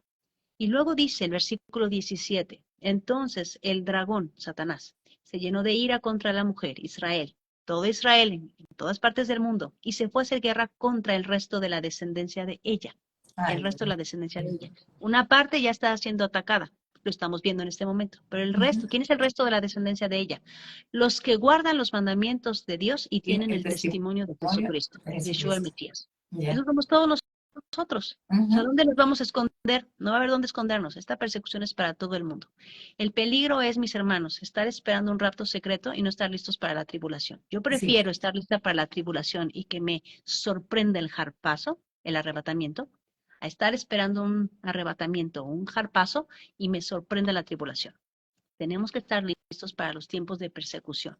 Y los hijos de Ismael van a ir contra los hijos de Isaac, los hijos de Abraham. Esto está así. Por supuesto que también entre los hijos de Ismael va a haber un remanente. Hay muchos musulmanes que se están convirtiendo a la fe verdadera de Abraham, que el Señor les está dando visiones y se están convirtiendo y tenemos que orar por ellos, que el Señor les quite el corazón de piedra y les dé un corazón de carne. Pues tienes que amar a tu enemigo y amar al enemigo es hacerlo correcto por aquel que tiene necesidad de salvación. Entonces, ama a tu enemigo, ámalo. Ora por ellos, bendícelos y pídele al Señor que les quite el corazón de piedra, que puedan ver la luz.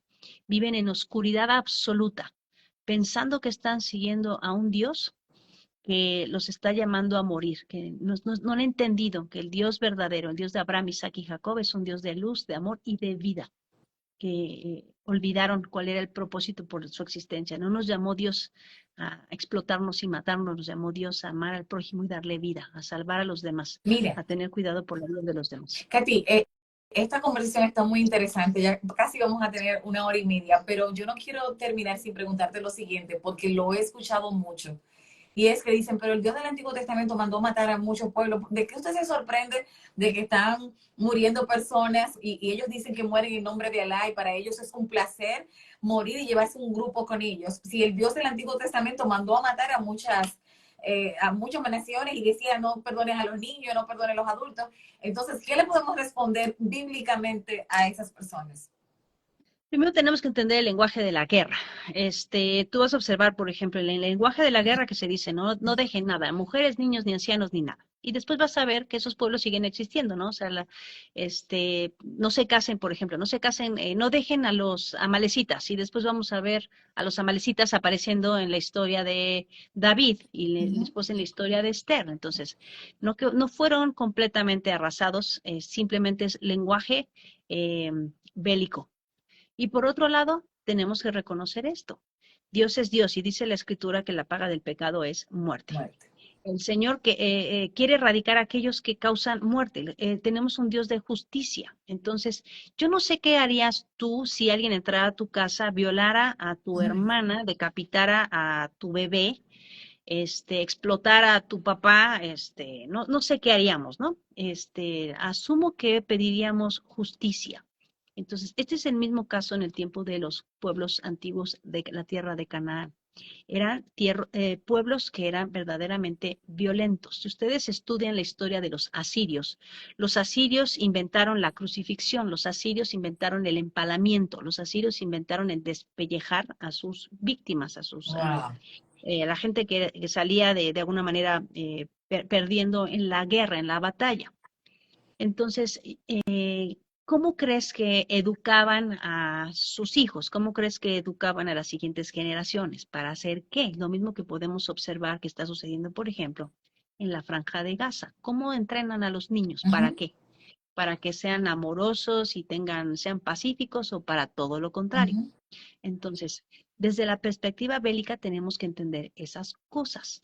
Eh, y por otro lado, observa la historia bíblica, necesitamos leer la historia completa. El Señor le dio 400 años de gracia a estos pueblos hasta que llegó al colmo la maldad de esos pueblos. Es lo que dice el texto bíblico.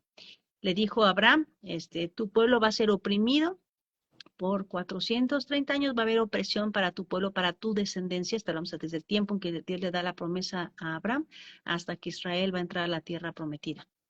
Va a ser oprimido hasta que llegue a su colmo la maldad del amorreo, del zonzoneo y de todos los pueblos que están en esa región. La paga del pecado es muerte. Todos nosotros merecemos la muerte. La misericordia y la gracia de Dios nos da la oportunidad de un día estar delante de su presencia. Dios siempre tuvo gracia y misericordia para el que quería arrepentirse. Lo vemos en la historia justamente de Jonás y Nínive y los asirios. Este pueblo que despellejaba a sus víctimas, A las, que y inventó el hacían, empalamiento y la crucifixión. sí, hacían lo mismo que hicieron estas personas, porque hay un testimonio, por ejemplo, de algo que hizo mamás a una mujer embarazada que le abrió el vientre literal y le dieron un balazo al feto.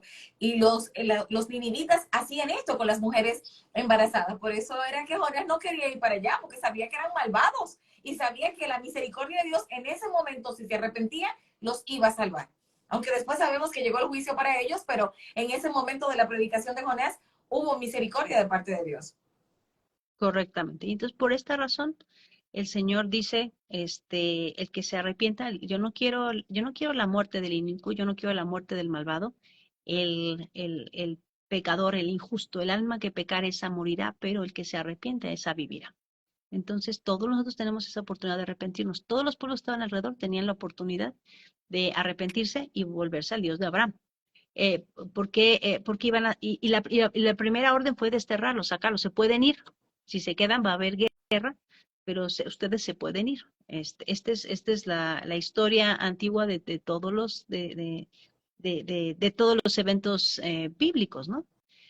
Se les da la oportunidad de salir, no se quieren ir, entonces empieza la guerra. Y vamos a observar eso, las guerras acérrimas entre filisteos y hebreos y lo que le hacían a los hebreos y lo que hacían los amonitas y los amorreos y todo lo que hacían estos pueblos y cómo trataban específicamente a las niñas, a las mujeres y a los bebés. Entonces, Eso, tenemos hay, que ser hay- equilibrados en nuestra observación con respecto a cómo eran esos pueblos antiguos y la sí. razón por la que el Señor dijo, no pueden vivir más. La paga del pecado finalmente es muerte y eso aplica para todos nosotros. A mí me sorprende, por ejemplo, aquellos que se quejan justamente del Dios que observamos de justicia en el Antiguo Testamento y tú les preguntas qué opinan, por ejemplo, del aborto y te van a decir que están a favor del aborto y Ajá. de que las mujeres tomen su propia decisión. Y mi Sí, que pregunta son es, dueñas de su cuando, cuerpo. cuando Dios actúa como Dios y ordena la muerte de alguien, eso está mal para ti, pero cuando tú actúas como Dios y decides que tú puedes matar a un bebé, eso está Esto es bien. en vivo. Me parece sorprendente, ¿no? Que tenemos no somos equilibrados en observar esa mentalidad progresista, ¿no? que tenemos ahora. Sí, una cosa, hermana, disculpe que estamos en vivo y se me Sí, estaba sí, descargando el teléfono y hasta me dio un golpe grandísimo aquí mientras no te usted preocupes, hablaba. no te preocupes. Pero algo importante que quiero también acatar, y es que me gustó el versículo que usted leyó en Apocalipsis, donde dice, y déjeme decirle que tenemos una audiencia que está ahí fija, somos más de 100 y están ahí, están muy pendientes. Gracias por eso. El tema de verdad es muy interesante y usted lo explica de una manera magistral. Cuando usted leía en Apocalipsis que dice que venía a hacer guerra contra la mujer y la descendencia de esta, y dice, los que guardan los mandamientos. Y entonces eso me hace pensar a aquellos que dicen que ya no estamos en la ley, sino que estamos en la gracia. Y lo toman ese versículo para no querer guardar mandamientos, para decir que Shabbat y las fiestas han sido abolidas y que incluso he escuchado a aquellos que dicen que el Dios del Antiguo Testamento no es el mismo Dios del Nuevo Testamento, cuando no han entendido que siempre ha habido gracia, porque dice la palabra en el Antiguo Testamento que Moisés halló, que Noé halló gracia a los ojos de Dios. Entonces la gracia sí existía. Entonces me preocupa porque hay un gran pueblo que no guarda, no observa los mandamientos, que no celebra las fiestas y que celebra otras fiestas que son paganas. Y que cuando se enteran de que alguien está volviendo al Dios verdadero, guardando fiestas, celebrando Shabbat, tratando de guardar mandamientos, entonces lo acusan de judío, lo acusan de estar en la ley y nos acusan de tantas cosas, pero se les olvida lo que dice ahí Apocalipsis, que iba a hacer guerra contra la mujer y la descendencia de esta, y es los que guarden los mandamientos. Entonces, el que no esté dispuesto, como hemos escuchado mucho una palabra que se habla de pagar el precio, pero el que no esté dispuesto, y la voy a usar en este contexto, a pagar el precio, observando los mandamientos, celebrando las fiestas, amando y obedeciendo lo que Dios establece en su palabra, pues, como dirían en buen dominicano, que no se vista, que no va. Sí, este es el asunto que nos saltamos, por ejemplo, estos pasajes, Apocalipsis, nos saltamos Mateo 5:17, cuando nuestro Mesías dijo, yo no he venido a abolir la ley y los profetas, yo vine a cumplirlos. Y primero desaparece el cielo y la tierra antes que uno de estos mandamientos, ni una jota ni una tilde pasará de la ley. Y aquel que guarde los mandamientos será llamado grande, o aquel que los que diga el más chiquito, no lo voy a cumplir, va a ser llamado pequeño en el reino de los cielos. ¿Cómo queremos ser llamados, no? ¿Queremos ser grandes en el reino de los cielos o queremos ser pequeños? Lo que no hemos entendido es este asunto de la diferencia entre la justicia de Dios y la justicia de la ley de Dios. Y es algo que hablamos mucho y tratamos mucho, en particular cuando estudiamos el libro de Romanos. Les invito a estudiar Romanos verso a verso, porque yo creo que eso ayuda a entender justamente este asunto, que Dios proveyó un sistema de justicia porque todos merecemos morir. Esta es la realidad, todos merecemos la muerte, todos estamos en esta línea hacia el cadalso porque merecemos la muerte. La paga del pecado es muerte. ¿Cuál es el regalo de Dios? Es vida eterna por medio de Yeshua. ¿Por qué? De Cristo. ¿Por qué? Porque en el sistema de Dios, en la justicia de Dios, Él ofreció que un sistema sacrificial en el que en el tabernáculo se realizaban sacrificios, un sacerdote una vez al año entraba en el lugar santísimo para presentar un sacrificio especial en la fiesta de Yom Kippur, la fiesta del perdón, para purificación del pueblo. ¿Por qué? Porque en la justicia de Dios, como alguien tiene que pagar, el Señor dijo, ok, el inocente va a tomar el lugar del pecador. Y en este caso eran animales, pero era un sacrificio que tenía que repetirse cada año. porque las personas volvían a pecar y porque el sacerdote también tenía que ser purificado o porque moría el sacerdote. Entonces, cada año era necesario realizar este sacrificio. Pero cuando llegamos al tiempo de nuestro Mesías, el Señor nos ofrece un sacrificio perfecto. Esto era una sombra de la justicia de Dios que nos estaba apuntando a Yeshua, Cristo, a Jesús, el Mesías de Israel. Esta es la justicia de Dios y no hay nada que yo pueda hacer para justificarme a mí mismo. Necesito que alguien tome mi lugar porque si no, yo estoy condenada a muerte. Cristo, Yeshua, tomó mi lugar en la cruz y se cumplió la justicia de Dios. Fui justificada por el regalo de Dios. Ahora, eso anula la justicia de la ley de Dios. Justamente es lo que nuestro Mesías dice en Mateo 5, 17 al 21, si no me equivoco. No, yo no he venido a abolir la ley, yo no vine a abolir, yo vine a hacerla gorda, es lo que dice esta palabra. Catalúo significa derribar, yo no vine a derribar o a destruir o a dejar sin uso la ley, yo vine a plero, vine a engordarla, vine a remozarla, a embellecerla, vine a hacerla más grande. Y tan fácil como leer completo el Sermón del Monte. Yo te digo que la ley de Dios dice no cometerás adulterio, pero hay que guardarlo desde el corazón. ¿Y cómo lo guardas desde el corazón? No codicias a la mujer de tu prójimo. En el instante en que tú la miras con codicia, tú ya estás en tu corazón cometiendo adulterio. Ahí detienes el pecado. Eso es engordar, eso es pleró el mandamiento. No lo desapareció, no lo quitó, simplemente lo llevó al corazón. Ningún mandamiento está abrogado, el Señor quiere simplemente llevarlo al corazón del hombre para que el hombre los guarde por amor a Él. Entonces, sería como él dijo en el libro de Ezequiel, que dijo que iba a escribir la ley en nuestro corazón. De eso es lo que se trata. Ahora está escrito en el corazón, ya no es en esas tablas de piedra, sino que yo lo voy a tener tan arraigado dentro de mí que yo sé que codiciar lo que no es mío es pecado. No necesito que la ley me lo diga, es que ya está en mi corazón, ya sé las cosas que debo hacer. Es correcto. Y desde esa perspectiva podemos entender, no tengo nada que ver con mi salvación, eso es justicia de Dios, no tengo nada que ver, Él hizo todo lo necesario para que yo pueda ser justificado y tengo todo que ver con mi santificación. Y por eso la Escritura nos llama a santidad, a obediencia, a guardar sus instrucciones, a vivir en la justicia de la ley de Dios, a guardar sus mandamientos en nuestro corazón para ser santos como Él es santo. La santidad es el resultado de aquel que se sabe salvado. La santidad es el resultado o es la respuesta de una vida que ahora manifiesta las obras de Dios en su vida. Nos encanta Efesios 2, 8 al 10, ¿no? Porque por gracia sois salvos por medio de la fe y esto no de vosotros, pues es don de Dios, no por obras para que nadie se gloríe. Pocos me pueden decir lo que sigue. Porque somos hechura suya, creados en Cristo Jesús para buenas obras, las cuales Dios preparó de antemano para que anduviésemos en ellas.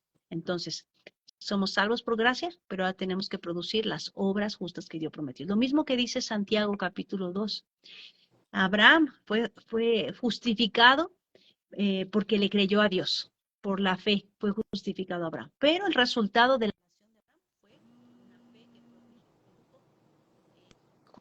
una fe que produjo obediencia a los mandamientos, a las instrucciones, a los estatutos de Dios. Una vida que dio evidencia de la relación que tenía Abraham. Por la fe, Abraham le creyó a Dios y obedeció. Salió de Harán.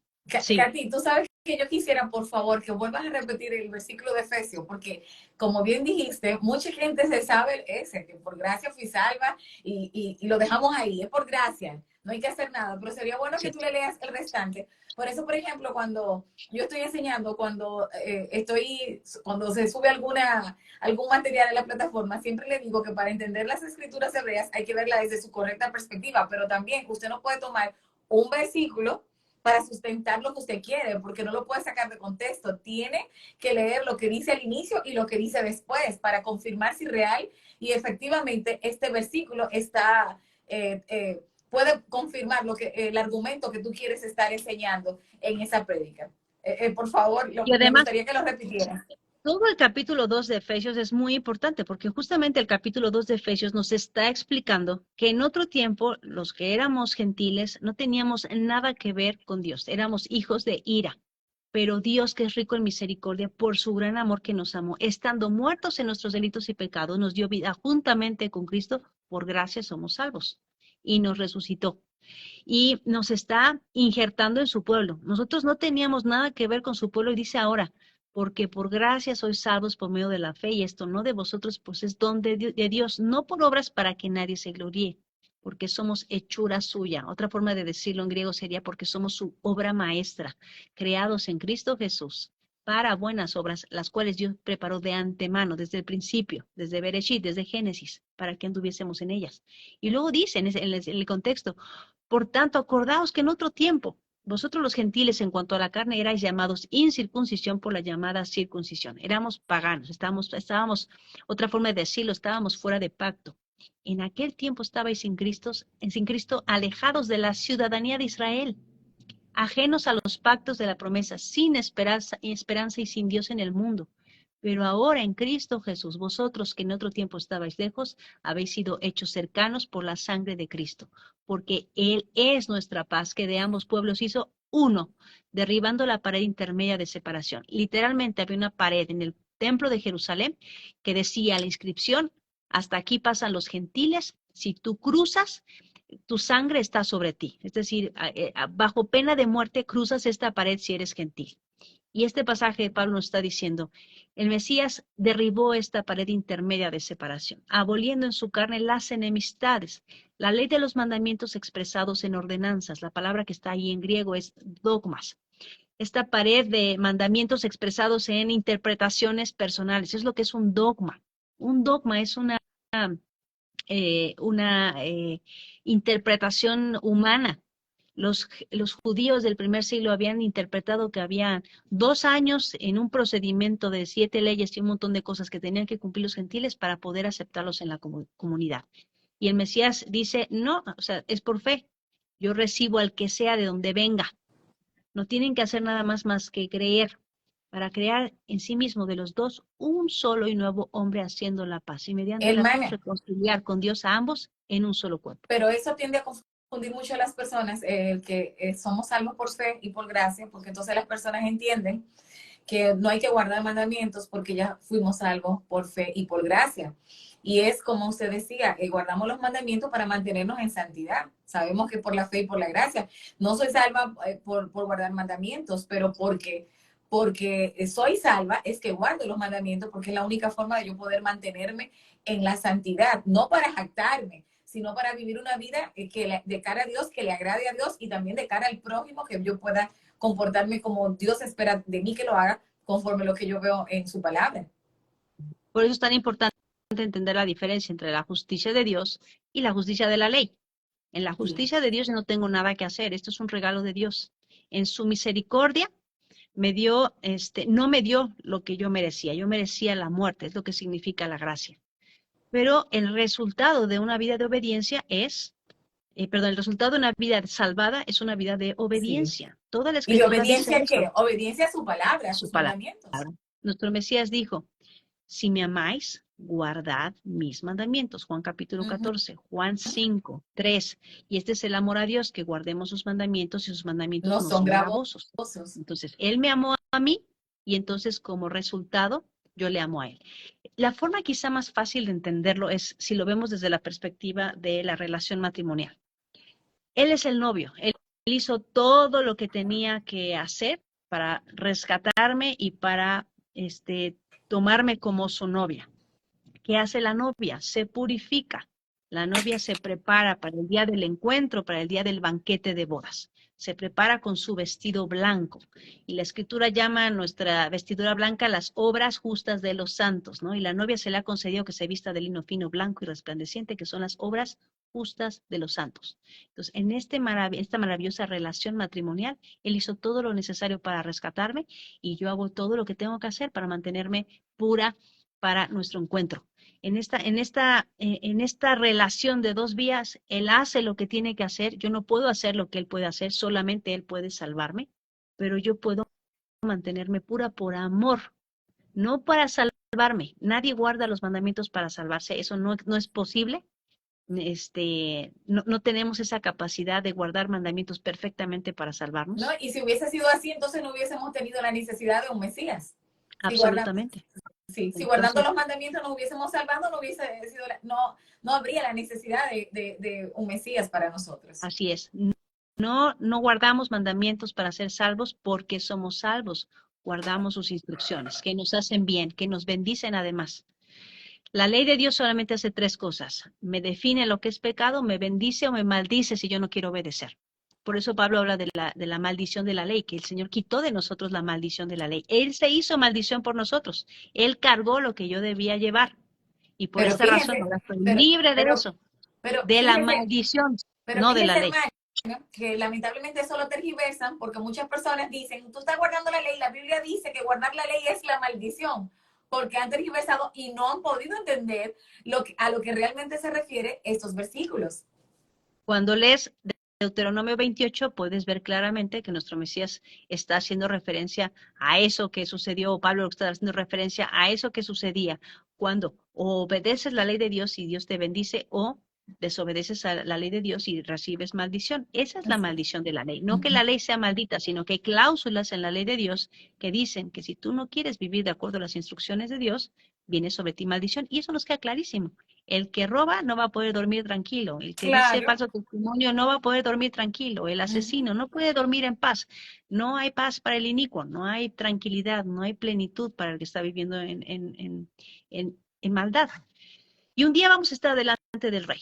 Y quienes decimos que le amamos tenemos que haber vivido de acuerdo a lo que dijimos que creemos. Tenemos que reconocer que la fe, que la fidelidad, que el creer no es lo que decimos o lo que pensamos. Creer es lo que hacemos. Así Vamos a es. ser juzgados por nuestras obras, no por nuestros pensamientos. Entonces, necesitamos reconocer que la verdadera fe siempre produce obras dignas, fruto digno de De arrepentimiento. arrepentimiento. ¿Cómo vas a Amén. identificar si tu doctrina es buena? Por el fruto que produce. O sea, la semilla de la palabra que está en ti es el fruto que va a producir en tu vida. Si Así tu es. doctrina está torcida, ese es el resultado. Pero si en tu corazón está sembrada la palabra de Dios, el fruto tiene que ser obediencia. Aleluya. Hermana, esto ha estado maravilloso. Llevamos 1 hora 46 minutos y ahí está la gente conectada. Pero yo creo que ha sido muy bueno, de verdad. Usted tiene mucha pasión, al igual que yo, y esas personas que están ahí también tienen pasión de aprender y de escuchar la palabra. Y no, no en vano dice la Biblia que la fe viene por el oír y el oír la palabra de Dios. Así es que somos una comunidad que definitivamente nos gusta conectarnos. Pero yo creo que ya es tiempo, ¿verdad? Y para poderlo dejar colgado y que los que no pudieron conectarse puedan verlo, pero también quiero aprovechar para que usted haga la invitación de ese congreso que tiene próximamente para Panamá, para que aproveche y invite a toda la comunidad que nos está viendo en este momento. Claro que sí, me dará mucho gusto si están en esa región, Panamá, Costa Rica, Colombia, Centroamérica, que les gustaría estar con nosotros. Del 5 al 7 de enero de este 2024 vamos a estar en Panamá en un congreso enseñando justamente principios de la fe y profecía bíblica. Entonces, si te gusta estudiar la escritura y te quieres apartar 3 días para conocer la palabra del Señor a profundidad y hacer estas conexiones, ¿no? Entre lo que es el principio de la fe, estos conceptos que son tan básicos como gracia, arrepentimiento, misericordia, perdón de pecados. Si podemos entender lo que significa nacer de nuevo y luego entendemos quiénes somos proféticamente, vamos a poder convertirnos en lo que llama la escritura atalayas, lo que Jeremías, Isaías o Juan el Bautista llamaban a hacer, ¿no? Preparar el camino para el regreso del rey. Y preparar el camino para el regreso del rey es tener corazones preparados, gente preparada para vivir en obediencia, que pueden ser luz a las naciones. Así que los quiero invitar para que sean parte de este evento. 5, 6, 7 de enero, Panamá 2024, para que puedas inscribirte. Entra a mi página www.katigomsf.com.mx/Panamá y vas a encontrar ahí toda la información acerca del evento, los horarios y la forma en la que tú puedes participar de esta actividad. Me gustaría mucho conocerlos personalmente, abrazarlos personalmente. Yo sé que Vanessa ya va a ir, entonces me dará mucho gusto conocerte en persona y abrazarte. Y todos los que vayan a ir, yo creo que va a ser muy especial esta oportunidad que tendremos de estudiar apartados en un lugar tan lindo cerca de la playa. El costo es mínimo solamente para cubrir los gastos de hospedaje, alimentación y transporte. Nada más se está cobrando, solamente tiene este propósito de ser un donativo para recuperar los gastos. Realmente es muy barato. Entonces yo quiero animarles a que si están en la zona o quieren viajar, nos encantaría conocerles y que fueran parte de esta gran gran oportunidad para disfrutar y sobre todo para aprender y seguir creciendo. Yo quiero decirles que a los que están aquí en la República Dominicana, si usted tiene visa americana, no tiene ningún problema, solo tiene que comprar el vuelo, porque ya yo hice esa tarita. Y también, hermana, yo quiero que usted, pues ya de manera final, les dé un mensaje a los que están conectados, que están buscando al Señor, que les sirven, un mensaje de esperanza, de fortalecimiento, y a los que aún no han dado el paso de convertirse al Dios de Abraham, de Isaac y de Jacob, que también una palabra de aliento para que eso quede ahí y puedan... me están preguntando que cuando usted vende esa actividad va a ser aquí en RD. Sé que se está planeando algo por otra nación cercana, pero vamos a hacer algo aquí también, hermana, en el nombre del Señor. Sí, ese es mi anhelo, poder visitarles y abrazarles. Ahorita tenemos planes para Panamá, Costa Rica, Chile y Texas. Probablemente el próximo año vamos a estar viajando. La primera parte del año va a ser de mucho viaje y mucha oportunidad para conocerles, así que vayan apartando fechas, vayan, acérquense a mis redes sociales, les invito a unirse a mi página de Facebook, de Instagram, a mi canal de YouTube y con todo gusto que reciban la información. Tengo también grupo de Telegram y podamos estar en contacto y claro que sí, lo que el Señor nos permita pronto podamos estar con ustedes.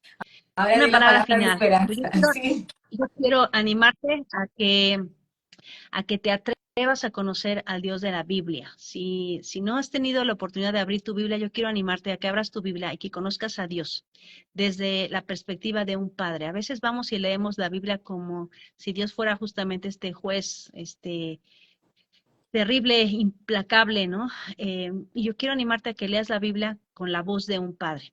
A veces tiene mucho que ver con el Padre que hemos tenido en esta tierra, la relación que tenemos con Dios. Así yo quiero que animarte a que abras tus ojos y reconozcas que hay un Padre bueno que te ama, que planeó tu salvación desde el principio, que no quiere que te pierdas, que quiere que le conozcas.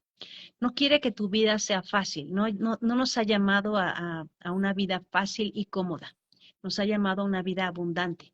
Eso significa que a pesar de las tribulaciones, a pesar de las circunstancias difíciles, a pesar del duelo, de la tristeza o de las situaciones complicadas, Él quiere estar contigo. Y no quiero que te lo pierdas. Los que conocemos a Dios verdadero estamos experimentando vida abundante, vida plena, a pesar de que nuestra vida a lo mejor sea difícil. Te lo puedo decir como una viuda en recuperación. Yo sé que la vida no es fácil, la vida es difícil. Yo entiendo bien de depresión, de ansiedad, de ataques de pánico, de tiempos difíciles. Nuestra familia en este momento está pasando por un tiempo difícil. Mi hijo Esteban y su esposa Daniela perdieron su bebé Okay. y nos duele este tiempo en el que ahora estamos nuevamente de alguna manera experimentando este tipo de emociones y pérdida, pero no estamos solos y caminamos con Dios. Yo estoy descubriendo y aprendiendo que cuando estoy con Dios, las circunstancias pueden no cambiar, pero Él está conmigo. Yo ya no le pido a Dios Amén. que me saque de la tormenta, sino que me enseñe a caminar sobre el agua, pero tienes que Amén. vivirlo de manera personal. Tengo muchas evidencias de que Dios es verdadero, pero la más grande de todas es justamente el pueblo judío sigue aquí y su palabra sigue aquí. Y Buda está en la tumba y Mahoma está en la tumba y todos los falsos profetas y los dioses de la antigüedad están en piedra, en ruinas.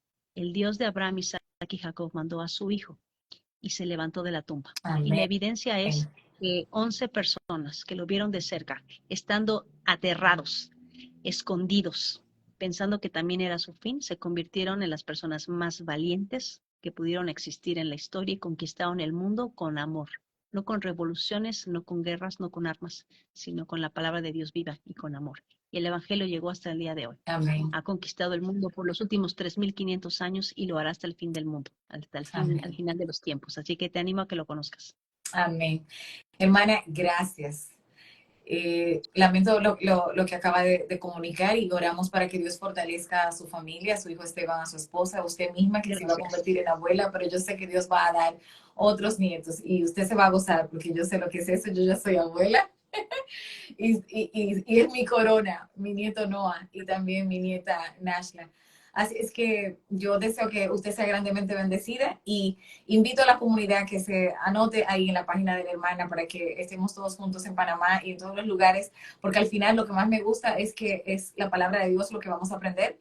Y como dice la hermana en su eslogan, ya yo lo voy a tomar para mí, para finalizar. Ella dice, no dejes que nadie te diga lo que dice la Biblia.